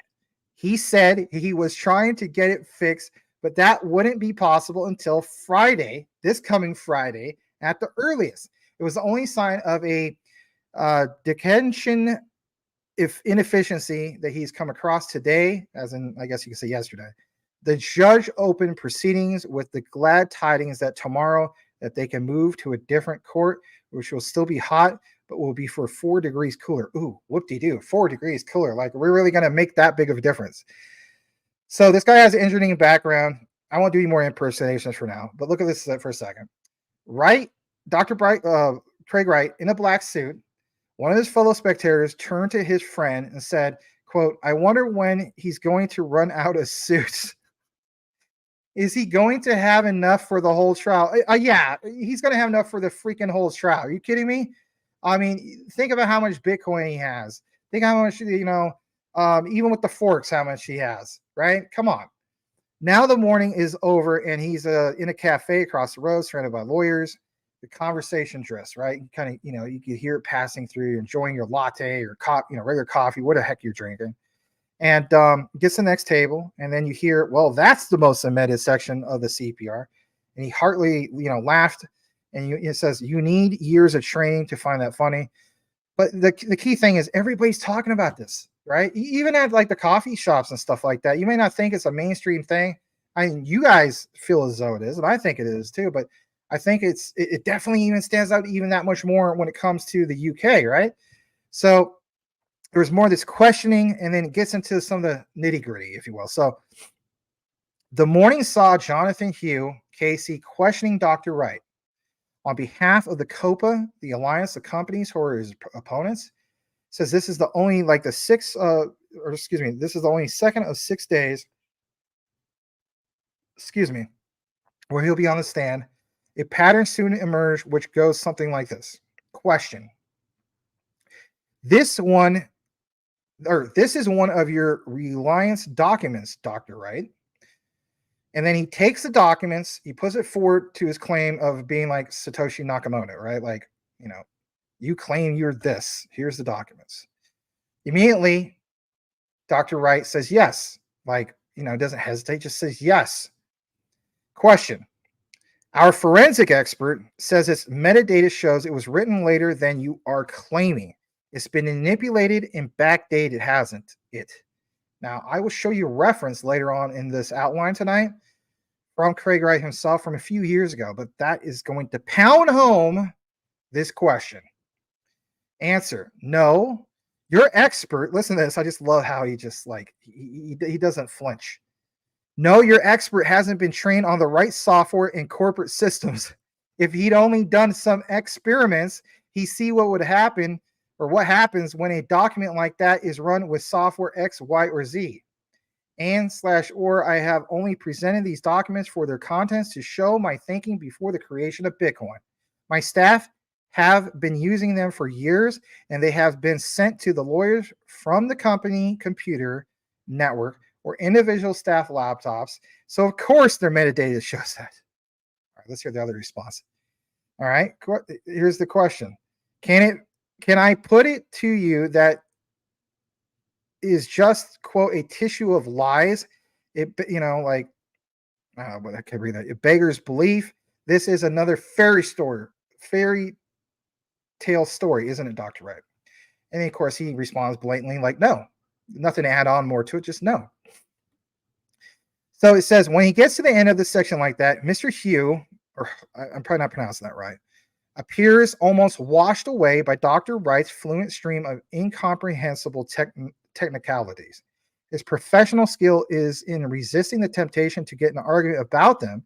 Instead, he just lets Dr. Wright's last answer hang there and leaves long skeptical pause, which is far more eloquent than any attempted repost. Okay, this part I want to highlight real quick. This, where does it say? He resists the temptation to get an argument about them. Think about that for a second. Why not get an argument with them? Probably because Dr. Wright's going to hand you, on a silver platter, a legitimate argument, because these guys don't know what they're arguing about. That's the way I interpret it. This next part, where they move on, it says, Dr. Wright appears helpful, even if he does have to keep repeating himself. He answers, quote, yes, numerous times. So think about this for a second. I apologize. A little bit of the allergies, right? It's just a little bit of dust acting up. Different weather here in Phoenix lately. So how many times have you seen perfect examples of what, guys? Like Gary Gensler, when he was on the witness stand, right? Right in front of Congress and so on. How many times he dodges the question? He doesn't give a flat out no or flat out yes, right? And then you saw members of Congress consistently hammering him, like, come on, just give me a simple yes or no. But do you notice with this, you do get the simple yes or no from Dr. Craig Wright. And that is definitely worth pointing out. Now, this part, it says Dr. Wright appears helpful. If he does have to keep repeating himself, he answers yes with some spirit, in each time Mr. Hugh asks him to confirm that he can see what's on the screen in front of him. You might almost think he's been invited along to give a lecture of his favorite subject. Right. Because he has done many freaking lectures when it comes to all this stuff. I mean, come on. What about all the ones that he did for N-Chain? And what about all the ones for his like master classes and so on, right? What about all the ones where, he saw, Dr. Lateef and so on, or Dr. Lateef, ones where he saw him there, right? So it doesn't matter what the case is. You've seen numerous lectures in the past. It's not like it's anything new to him. Once in a while, he shows signs of trying to get the judge on his side. Well, I mean, of course. I mean, that's natural. That's human behavior. Turning to him with remarks such as, my lord, as a person who studied engineering, you will know. I mean, the same thing here in America. So say, my lord, you're going to say, your honor. Or more elaborately, my lord, you are unique like some of us in that you are an engineer and a computer scientist. He's trying to establish a connection. He's trying to, have the judge relate to him. I mean, is that such a bad thing? No. Look at this. He's met with a practice poker face. Right, that's cool. The Honorable Sir Edward James Mellor takes in all in his stride, standing throughout proceedings behind his 6 screens. Up there in the hottest part of the room, I wonder if he is even distracted by the thought of some complicated do-it-yourself project he's planning for next weekend. I know that's a lot verbatim. At the end of the day, this is the case. You guys want to know some of that nitty-gritty. So I thought I'd mention that to you. Now, let's kick it over to this next part that I want to share with you guys. And I'm not going to share all of this, right? Because this is, the way I look at it is like, I don't need to read it all. But I gone ahead and dropped the page down to this part.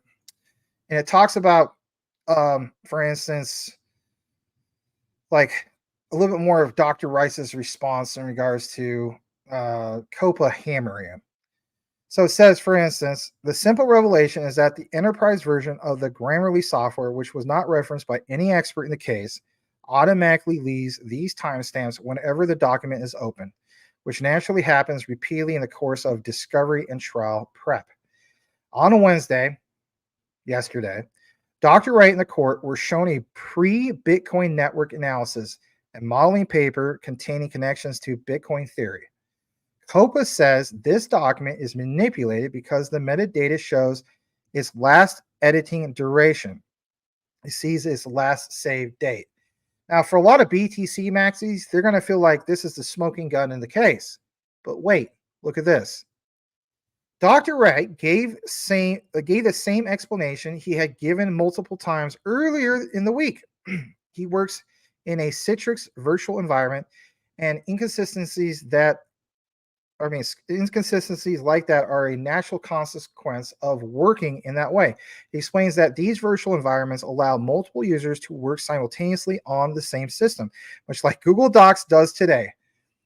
Oh, I didn't realize that. Yeah, I mean, think about it. How many times, maybe some of you guys have never done the whole office environment thing. You're, more of an outside person, but I almost can guarantee a lot of us can relate to this, right? So, even myself, right? Like, I can have like a Google document, and then another member of the team comes through and they do a little update on it and so on, right? Or how about this? If you guys ever use, like, for instance, a repository, you go in and it's the same type of concept, right? There's somebody else that has access to it. You all update it at once. One person puts an update, but it doesn't necessarily mean that it overrides everybody else's thing or whatever work that person did who's also into the file. You're going to have, problems. Like, they're called SVNs, if you know what that is. So, yeah, it says in the context, saving can't be thought of in the same way it does when working solely on physical machines. Dr. Wright also took a chance to point out, as he did on his first day on the stand, that none of the experts appointed in this case have the expertise to draw these conclusions. I kind of, I don't know if you ever seen a movie like, My Cousin Vinny. If you remember right, Vinny's, I forgot the girl's name, but, it was Marissa Tomei's character. She, the prosecution had an expert witness. I was supposed to be this expert on cars. And it was like, what was it? The 1967 Pontiac versus, I forgot what the other one. I've seen that movie like 1,000 times, but I forgot. But the point is, they're trying to make the case that, the wheels or the tires don't spin a certain way and leave certain trend marks. And she was like, actually, they do. It's an exact match. Here's why. So, I mean, again, back to so-called experts, and Dr. Wright does a great job of pointing out that, neither expert is qualified in Citrix, and they are unqualified to make the claim. Why? Because they never worked on this stuff. They're not about it. They never have been about it. They never been in it. All they know is what they think they know. And at the end of the day, when you think about that, what does that create, you guys? That creates reasonable doubt, right? And if you have enough reasonable doubt, I mean, for example, I don't know if it's the case in this, but, like a jury, that's all a jury needs is reasonable doubt. So I think you already have that. And to already have that on the third day, that's worth mentioning. So it says early in the trial, he had made similar complaints about the experts appointed by both Copa and his own legal team. Neither have qualifications, again, pounding this home again, in virtual environments such as Citrix, nor documents forensics. One of his own experts, who's Spencer Lynch, included Dr. Wright, said that Lynch doesn't meet even the most basic level of forensic certifications mandated by the U.S. government, for example. So if your reference is the U.S. government, and you're like, yeah, we're going to have some guy, come down to this trial, and he's going to tell you how it is, and he can't even meet that basic, like, everything they're throwing at Dr. Wright, he just keeps coming back. And wow. I mean, we want to talk about a defense team. He himself is probably the best part of his defense. That's amazing. Look at this part. The judge challenged Dr. Wright on this briefly, effectively asking Dr. Wright why he didn't tell the lawyers to pick an appropriate expert. Dr. Wright referenced that in this case had been handled between multiple law firms at the late stage in the pretrial process, making it difficult to change course. I mean, I guess that's worth pointing out. Given the circumstances of these changeovers, it is likely that there is much more to the story that Dr. Wright is unable to explain thanks to legal privilege, right? So I wanted to point that out. There's a lot more in regards to this. Actually, I'll point this part out too. This is a good one. And then I'll kick to the next part. It states here that Wright also refuted some more things. And where is this part real quick? There's a draft. There's a conclusion. It was about the diagrams in the Bitcoin white paper. ending up going to the implication that this is the result of converting the published PDF paper to another format. Right. They're saying that the reason why this was put to another format is because he manipulated it. Right. So here's a response to that. Because some of you guys on X have, I've seen it on X. You guys have pointed this out. Not necessarily you guys here in the audience, but, some people. So Dr. Wright, refutes this. He says, quote, "There's a couple of problems with that. For example, the diagrams are not an embedded object in the Bitcoin white paper. It has searchable text because it is a latex created document. If that was the case, it would not come up as an object file because you have searchable text." I mean, for him to have to even explain that, right? These guys clearly haven't crossed their T's and dotted their I's. I mean, like, you had all this time before trial to, lock and load your, I guess you could say, your prosecution team. And this guy, every single time they throw something at him, he comes back with this. And that is like, obviously we're I guess you could say we get a little excited about this because it's like, I think it pounds home even that much more. Like, yeah, when you look more into this, if this guy's a fake Toshi, because sure as the hell fooled me. Dr. Wright even issued something of a public challenge, inviting anyone to open up a published final copy of the white paper PDF. I love this. He challenges them to basically do the research that they should have already done. But yeah, open up a final copy of the white paper PDF and try for themselves. Cue a flurry of typing with Courtroom 30, followed by the sound of laptop mousepads being frantically clicked. You ever been in the courtroom? You see those ladies, or most of the time they're ladies. Let's just be honest. I think I've seen one guy do it, but they're recording all this.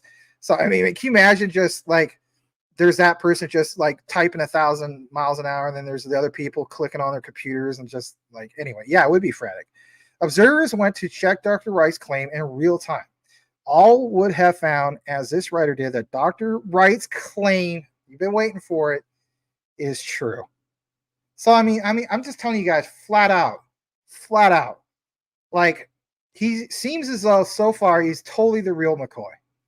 And then, this is not a case of and I hate to use this comparison, but we talk about the O.J. Simpson murder trial. O.J. had a hell of a higher time proving that he was innocent, right? But his defense, the most powerful defense team, your Johnny Cochran's and so on, right? Clearly saved him. But in this case, it's Craig Wright clearly outshines even his defense team, and that's no knock on his defense team. So that was definitely worth sharing. And what I'm going to do now is I'm going to take you over to this little YouTube segment. And I want you to check this out for a second. This is cool stuff. So I already fast forward to this part. So this part was this is 5 hours ago. So this is a little bit more up to date, not necessarily yesterday and so on. Let's go ahead and share this tab. Dr. Bitcoin, the man who wasn't Satoshi Nakamoto, supposedly, right? Copa versus Craig Wright, Baron Uncut. All right. Listen to this for a second. Here we go. And so looking at we won't go through the days that he was on the stand individually because we haven't got time to go into that much detail. But the thing that I noticed on the first day is that there were a lot of people from Craig Wright's side who I assume are American or non-English, and they have no idea how a British trial of this sort works. They are used to, like we saw with the Kleiman case, a jury that has no idea what to expect. So you've got both sides giving them the evidence from both sides. So they're putting the case and they're cross-examining. The difference in this case is that the judge, 50% of this case is already done. The judge knows Craig Wright's defense. He has already read it through 11 witness statements and all the evidence and all the forensic reports. So the judge has already... Even more, I think. They're already on right number 14, I heard. Yeah. So, I mean, I think number 11 or whatever it was quite close to the trial. So, however many Yeah, it is, yeah. Because that was a massive one of I think 300 pages or something. I know. So he's had like double digits of witness statements and everything else. He knows Craig Wright's argument, so that part is taken care of. So what's happening now is purely the cross-examination side, and so there's no, that whole first half has been skipped, and the job of the barrister is not to try and press Wright on certain points and not to argue with him on certain points. His job is to walk Craig Wright through his witness statements and try and trip him up, to listen to how Craig Wright deals with the questions he's got over the issues that Copa have got with his witness statements. So they ask him the question, they try and get him to elucidate on certain things and try and trip him up by getting him to undermine his evidence, undermine his witness statements, change his mind on certain things. They're walking him through it and trying to set traps for him. So that's why the barrister asks him questions, listens to the answer, and then goes on to the next one. And a lot of Craig Wright's team are like, oh my God, he's beating him up. He's so savage. The guy just can't respond. He's not supposed to respond. It's not his job to respond. He's not a technical expert. They're making notes. And where it seems to me Craig Wright will lose this trial is when Patrick Madden and Dr. Plax are on the stand, because they're the ones who are going to be said, right, you put this in your report. Craig Wright made this argument. How do you respond to that? And that is when they're going to get, it's going to be like a double negative for Craig Wright, because he's going to have the forensic report going against him. And in many cases, he's going to have the forensic experts just totally ignoring or demeaning his response, isn't he? Yeah, I will quickly go to my Twitter because I just came across something that passed, I think, today, but I missed that. And one of my followers, Spice, you might know her probably. Yes. Let's quickly go there. Okay, I will read the tweet just to give an impression of what is going on. Again, this is Bit Spice. Follow her. She has wonderful tweets every now and then. Craig spouting technobabble on why the forensics experts on both sides made mistakes. And then Mr. Justice Meller reacts. One of the advantages of having independent expert witnesses is if the court agrees they have given an objective, suitably supported opinion, the court can rely on their opinions. So I suggest you focus on their opinions, because at the moment, unless they are completely undermined, it's likely I'm going to rely on them. So instead of disputing the process by which he reached these findings, I suggest you, and then he means Craig Wright, of course, you focus on the findings, okay? Now, this already sets the tone for what we can expect, what the judge is doing with these experts. Well, that was an interesting one, because that came, today or yesterday, I think it was today. Because obviously, I mean, as people following this trial will know, the first thing Craig Wright did was dismiss the qualifications of Patrick Madden and Dr. Plax, just totally threw them under the bus and said they are not qualified to be looking at this. And that was a pretty shocking moment. And the thing is, he might disagree with them, but it won't go well for him, because he is saying that these guys don't know what they're talking about, but I do. But his evidence, his testimony is not going in as evidence. He can rebut all these things as much as he wants, but his home tests of all these different platforms, I've done it on my phone, that is totally irrelevant. The only thing that's relevant is what is written in those forensic reports that, as you say, the judge is going to be looking at. Okay, so that's obviously the other side, right? Like, we always got to look at the other side. It's not just, rah BSV. Okay, so look what what that gentleman just said, or listen to that. We just did. Remember what he said. I think you still do if you've been paying attention. Now, let's take you over to this part, because this part, I think, if anything, all Craig Wright needs to do is reference what you're about to see. And what is that? Well, look at this. This is on this other screen. And Check this out. So this is from Jester Novaris, and this guy, I thought did a good job of, kind of somewhat chopping this up and getting it to us. But it says, Dr. Craig Wright exposes Blockstream false narrative. Now, we heard the other side of the argument. They make some very valid points. But this part says, this is why BTC cultists, Copa, and Blockstream hates him, because everything he says are correct. Now, I'm not going to play the full 27 minutes of this. You're more than welcome to look this up, like even on YouTube. Okay? Listen to the first part. I think we're going to play roughly about 10 minutes of this. You may think that's too long, but it's not. This is good. It might be a little bit longer than that, give or take. I want you to hear this. You may have seen this in the past. That doesn't matter. The point is what Dr. Wright is mentioning here, and I think, if anything, if he gets pushed too far back into the corner again, he could come back with this. What exactly is this? Watch, learn, listen. This is really cool. Here we go.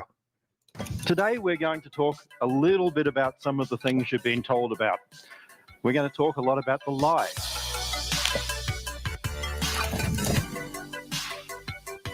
We heard on Samson's talk about how money was a store of value first, how it was used because of barter. Bullshit. Very simple. It was never used in barter, and it was never a store of value. In fact, that is a common little myth that floats around places like Wikipedia and whatever else. Yes, I actually have multiple doctorates, and one of them is computer science and economics. So I have a little bit of knowledge about economics. I've also got a master's degree in econometrics, and oh God, I've got 10 masters, so I won't list them all and bore you. Now, at the end of the day, what do we have? We've got money. What is money? Early forms of money were credit. At the end of the day, there was some form of doing that. It's all stored value, but stored value not as a store of value, but as a means of exchanging value. So we're going to talk a little bit about these things and open up some of the things about Bitcoin so that you can understand, because the power of Bitcoin is within Bitcoin. That's our big lie we've been told. We've been told, oh, Bitcoin's broken, right back from selfish mining and all these other things. All the lies designed to take away the power of Bitcoin and basically tell you that it needs to be fixed, that a bunch of technocrats need to fix it, centrally planned, because we can do better. We can make it better. We can just sit there like every other technocrat and make it better. So we're going to first of all talk about different network forms. Everyone sits there and goes centralized, centralized, centralized, except not a single person I've seen saying that has a bloody clue what the frick centralized means. Centrality in network theory has to do with the number of edges to vertices. Quite frankly, Bitcoin has become far more centralized. Why? Because of the way that it's been distributed as a mesh. Bitcoin Cash and others will remain not centralized, and we'll get there more over time. And I'll give you some demonstrations. In the next weeks, months, etc., we're putting together a whole lot of videos, animations, everything from something my grandmother will understand right up to mathematical equations, all the rest, so that you can say it's technobabble. But all of it will link in so that you can link my technobabble to something you can show to your 3-year-old and have them understand. So first of all, I'll talk about an overlay network. Bitcoin is an overlay network. It works because it sits over top of anything else. It doesn't matter whether you have Blockstream's really slow satellite network that actually uses the technology of the same equipment that I was using in the 90s, except cheaper and better. It doesn't matter if you have something like text, something like CoinText, some methods such as the Twitter bot to send everything, as long as you can send data. Because one of the issues that you get told is that you need to run a full node and verify everything. No, you don't. No, you can't. You can sit there and verify things if you want, but you don't actually do anything as a node unless you are a full node. And a full node, if you read the white paper, mines. You vote with CPU power, which is now ASICs. So Bitcoin works because of these little squiggly lines here called math, and this formation of what is called a supernode, a superpeer, or a giant network, depending on the particular area you're talking about in either epidemiology, in network graph theory, computer science, very similar concepts. And at the same time, we have a central force that is not centralized. That's a big distinction. As I've said earlier, you would need billions of Sybil's right now to compromise the network on Bitcoin. Some of these things like selfish mining, where they talk about gamma, you actually have a negative gamma. The more Sybil's you put out there, the slower your selfish miner becomes. You actually help the honest miners by attacking the network. There's a reason for this. This is what happens as Bitcoin forms, as machines turn on. Looks like a little petri dish full of bacteria, whatever else forming. But what happens over time is every node on the system is incentivized to connect to as many as possible. Miners want to get their transactions out quickly. Not one, not two, everything. So back in 2002, there was a lot of work by Strogwitz, etc., on small world networks. These are forms of near complete graph. We have the percolation as that occurs. What we see here is not one or two. We have occasional Raspberry Pis out here. Like here's our little Raspberry Pi on the edge of the network, basically useless and doing nothing, compared to the center of the network there that is densely interconnected. If you're a merchant, if you're Coinbase, you connect to everyone. It is in your interest to, because if you have those nanoseconds difference, you lose money. If you're a miner, every second counts. One of the things people don't understand is it is not a linear system. That means there are not equal numbers of 20-minute and 4-minute blocks. There are more 4-minute blocks, way more 4-minute blocks than there are 20-minute blocks. That is the nature of an exponential distribution. Lots, little. That's how it works. Over time, what we see is a dense, highly interconnected, basically group of nodes that connect to every other node on the network. On a ring format, this is the same thing. So our miners connect everywhere. Because as a miner, if you can spend a little bit more money getting that much maligned $20,000 node I talked about, not your Raspberry Pi, it pays you up to $2 million benefit for the $100 million miner, which is not huge now. So that additional bit of hardware returns your money 100 times. I'm sorry, anyone who runs a business and realizes they can get a 100-time return on money, anyone as a business person have a guaranteed 100 return on money, 100x, put your hand up if you won't take that opportunity. Well, I got one, but that's fine. There's always one. Compare that to Lightning. Lightning and other things, and how people think Bitcoin work, is a mesh. This is how propagation happens around the Lightning network. Basically, notice as we're waiting here, and say we've got something on the other side of the globe, eventually it'll get there. So we've sent our transaction, and we're up the other side of the earth, and it's really nearly instant, eventually. I'm sure it will be instant. Oh, here it goes. There we go. Instant, sort of, not. Bitcoin is that. That is the actual sort of model of how Bitcoin works. It is hugely degree-centered. As it forms, everything pulls into a tight ball. Every machine connects to everything it can. It is known as what is effectively called near complete. You connect as much as possible as a miner because you're incentivized to. Now, what this actually means is we start connecting all over the place. So we are resilient because we connect everywhere. So here we have our network structure.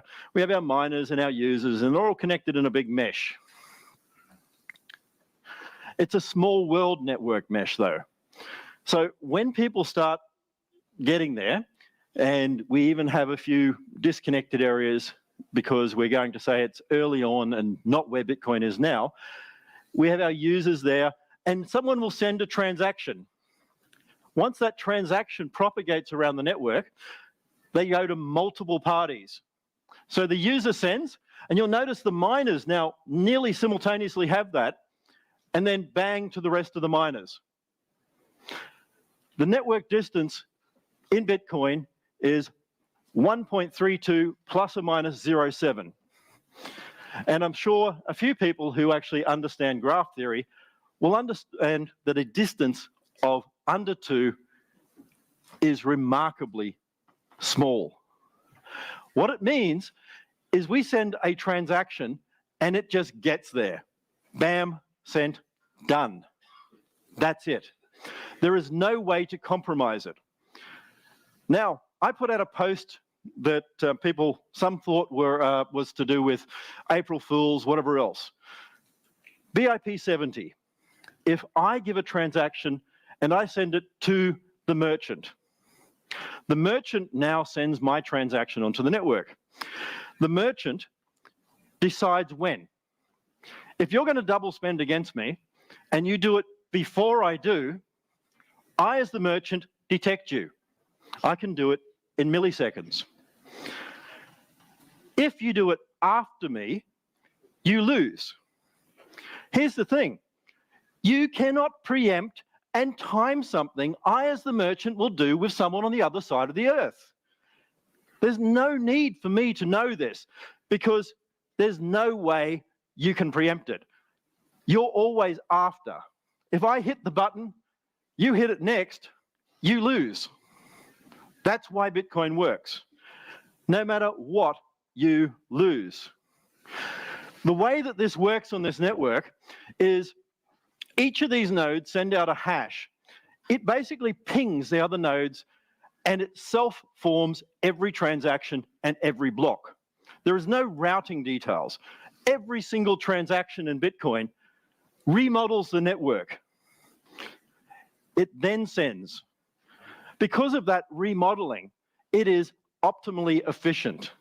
Bitcoin does not scale at all these BS sort of n squared type things and whatever else. When you're talking about miners, Bitcoin is sublinear, not linear, sublinear. At scale, it grows faster than linear in sort of curving down. It actually gets better the bigger the network is. So that's some of the stuff we're releasing shortly. All right. Well, a little bit longer on that. My main key takeaway for you guys is, I just want to pull some of this stuff back up. Give me a second. There we go. My main key takeaway of all of this, all right? So Copa, obviously, one of the main goals is to show this guy is a charlatan. He's a fraudster and so on. When you see something like that, where it's like, he defines what real Bitcoin is. Dr. Craig Wright does that. He has numerous outlines to further solidify his reasons or reasoning for that. if you have another side that is trying to set their narrative of, this guy is a fraud and here's the reasons why, then you have him do these lectures and explain it in detail of what real actual Bitcoin is, because who better to understand it than the creator? That's what I go by. And with that said, for all the ones that say he's not the real McCoy, the way I look at it is, we can agree to disagree. At the end of the day, I understand there's even people part of our community that, feels as though he is.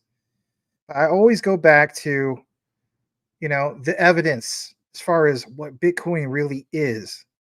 And when we go more back into it, especially when it comes to the white paper and all that, it's like, okay, people can say whatever they want about this guy being a fake, but BSV in itself does seem to be the original Bitcoin. So if it is the original Bitcoin and it's doing all this scalability, teranode millions of TPS, and get to this next part of billions and even trillions of TPS, and you have the likes of your Michael Saylors and whatnot hoping that, these block sizes are going to be a lot bigger for the future, and never sell your Bitcoin because it's going to be worth more than anything gold can be. And it's like, well, guess what? That's not going to happen with BTC. There's no way, because of block size limitations and all the other evidence that we gathered. I think at this point, for me personally, it's just a matter of what tech is going to survive and, be the one that is going to move forward in regards to innovation. I have nothing against BTC. There's still value there. It could very well do some big things in the bull run, right? A lot of people feel that way. But if I'm going to pick the one that is going to be the real true innovator and is going to really put a huge dent into this whole concept of true decentralization, then it has to be BSV. And if anything, we'll continue to continue with the coverage in regards to BSV as much as we can. So with that said, I appreciate you guys tuning in tonight for the coverage in regards to the Copa trial with Craig Wright. And if anything, listening to, a little bit of a lecture from the past from Craig Wright. I think at the end of the day, when it comes to push comes to shove, and he is being pushed back into that corner, all he has to do is share some of this stuff. It always makes you wonder, the Copa lawyers, right? They don't want to get in an argument. Always remember that, especially if you are a BTC maxi. Why don't they want to get in an argument with this guy? Probably because his argument defeats any narrative of what Copa is going after him for. It is what it is. All right. Going to kick it back to the comments. Again, appreciate you guys being here. And let's see what you guys got. All right. Let's see. I think it's been a while since we're in the comments, so I have to do some catch up, and that's okay. I'm going to turn off some of this branding here in a bit because we're not on BSV anymore. Okay. So it's a while up. Let's read this. 8:27. That's an hour away. My God. All right, so let me do a lot of catching up. Mr. No Incognito. Craig is not Satoshi. LOL. That's okay. We could all have different opinions and so on. I'd like to welcome you. I don't even know if you're still here, but thank you for at least tuning in, and thank you for triggering the YouTube algorithm with your comment. Boom. All right. We have Elon Muff, Mike Cornwell, who's been a member for 4 months. In reality, he's been a member for a lot longer than that because, this is the old channel that became the new channel because of the other platform I left, right? You guys know the deal. This is a typo. I think you're trying to say great coverage, not crest coverage, because I'm not trying to brush my teeth right now. I brushed my teeth earlier today. But great coverage, Sir Max. You sound like Rafael Santos when you say that. Shout out to Rafael Santos. I gave him a message a little while back. Love our brother Rafael. Always the best deep dives. Thank you, man. Connecting the dots. Thank you so much for your tireless hard work. We all appreciate you, sir. You know, I added it up the other week, and I was like, my God, it's like it fluctuates between 25 and 30 hours a week in regards to like the research, chopping the videos, everything. I mean, people that want to say this is not a job, the hell it ain't. At the end of the day, like I was pointing out to like some of my friends, a hobby is something that you enjoy, right? It doesn't pay anything. I do get paid a little bit for this, so in a sense, it is a job. You know, if you're earning money from anything, it's a job. But I don't look at it as a bad job. It's something I'm passionate about. And at the end of the day, don't we all want something we could do that we're passionate about? I think so. So, yeah, thank you so much. Appreciate that, Mr. Elon Musk. Right, go see him in concert with that type of name and that shirt and whatever you want to call it. Edward Vincent's in the house. I welcomed you earlier. And let's read this from Dennis Leal. In London, there is a borough called the City of London, known as the Square Mile, and it's the major banking center of England. It has 7 dragon boundary markers, BOC. Yeah, I mean, like a lot of times, that's a good point. A lot of times, it's just like some of this stuff is literally, you know, some people say predetermined. And speaking of which, when we do the stellar coverage, hopefully tomorrow or the next day, I want to give a shout out to B Stellar. That's his name on X. He showed me this thing of a cartoon from the past, like many years ago, that talks about Stellar. You may be thinking like, oh, come on, give me a break. Hey, watch the little snippet from the cartoon. Hopefully we can share it without getting the copyright, you know, doing that whole thing. Maybe we will. I don't know. Maybe I won't share it, but I'll point some things out. All right. I did welcome you earlier in the comments. I wrote it in the comments, I should say. Selmo Flood, appreciate you being here. Our brother Selmo. BCL says trial ends right around Bitcoin halving. Coincidence or not at all. This is all the show. I think that's a very valid point. Thank you for that comment. Thank you for being here. Blackwood, not from Inglewood, from Blackwood. He is black. UK taking the lead wasn't because of the US being behind. It was planned from the beginning. That's a good point. Blackwood also says US leads and likes taking the Apple approach.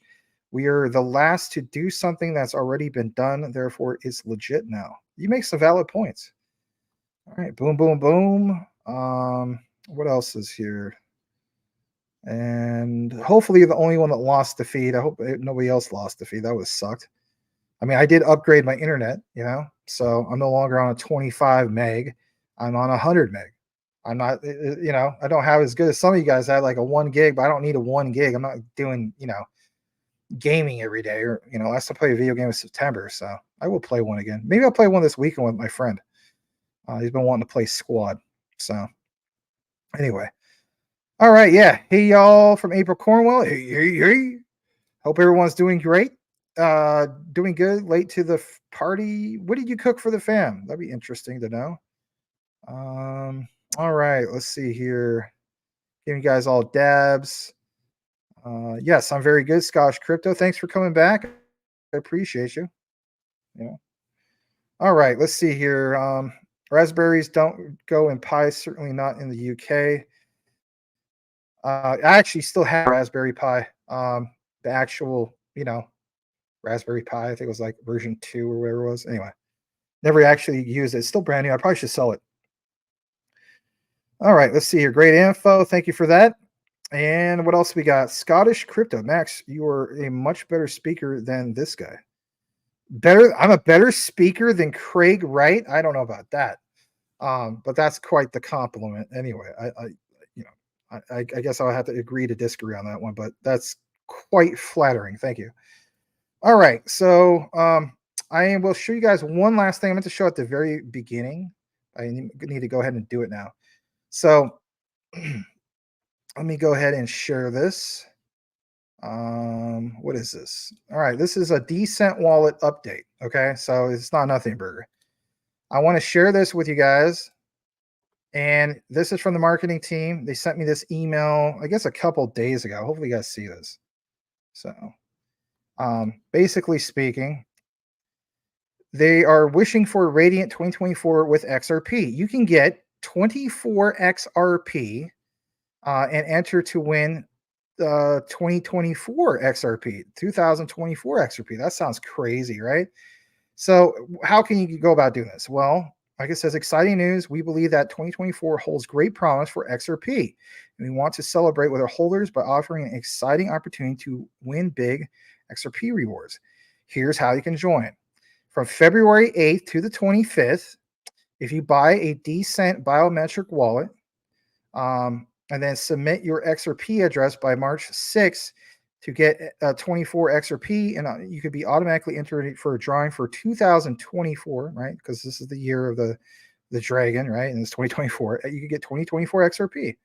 Announcement of the 2024 XRP winner will be on March 11th. The 24 XRP reward is payday March 15th. I mean, it doesn't sound like a lot, but hey, at least that's your entry to get into the drawing.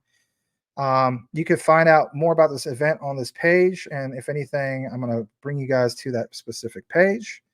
Here's the page.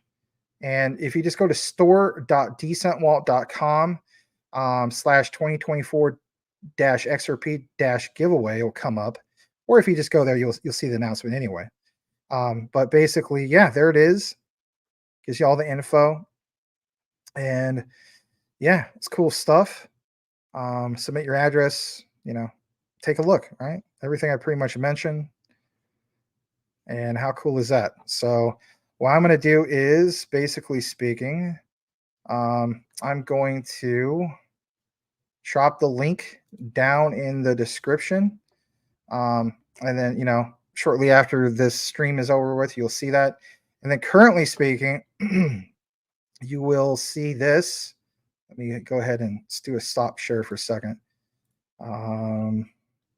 Let's share this as well. So I'm going to pull up this and this other one and take a look into this. I know it's a typo, right? I've let them know to fix it, but it's okay. So basically speaking, if you're interested, I have links in the description.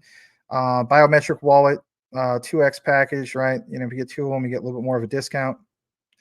And then if you want the other one, it's $129. That's $3 off. Links again in the description. The XRP one will be there here shortly as well. So take a look into it. Basically speaking, yeah, Decent Wallet is the one I mainly use now. Before I was using, a Ledger. I still have some things on my Ledger, but for the most part, I like the Decent Wallet. I especially like the idea. It hooks up to my phone. I can easily see on my app what I have in there and so on. Very simple to use. And guys, by all means, if you're still using a Ledger, nothing wrong with it. But if you're using XDC or you're about to use XDC, it's a pain in the butt on a Ledger. It really is. The custom folder thing is no joke. With the Decent Wallet, you don't have to worry about that. So I don't try to show you guys with this every day, but I try to at least let you know about once a week. And that was a big update. So take a look into that if that's your thing, especially, since some of you guys do ask me, what cold storage I use. Well, Decent Wallet. So a lot more easier to use than a Ledger, in my opinion. All right. So check it out. And with that also said, let's take a look into the last bit of comments. OG Crypto says 90 Max. Thank you. Well, you're welcome.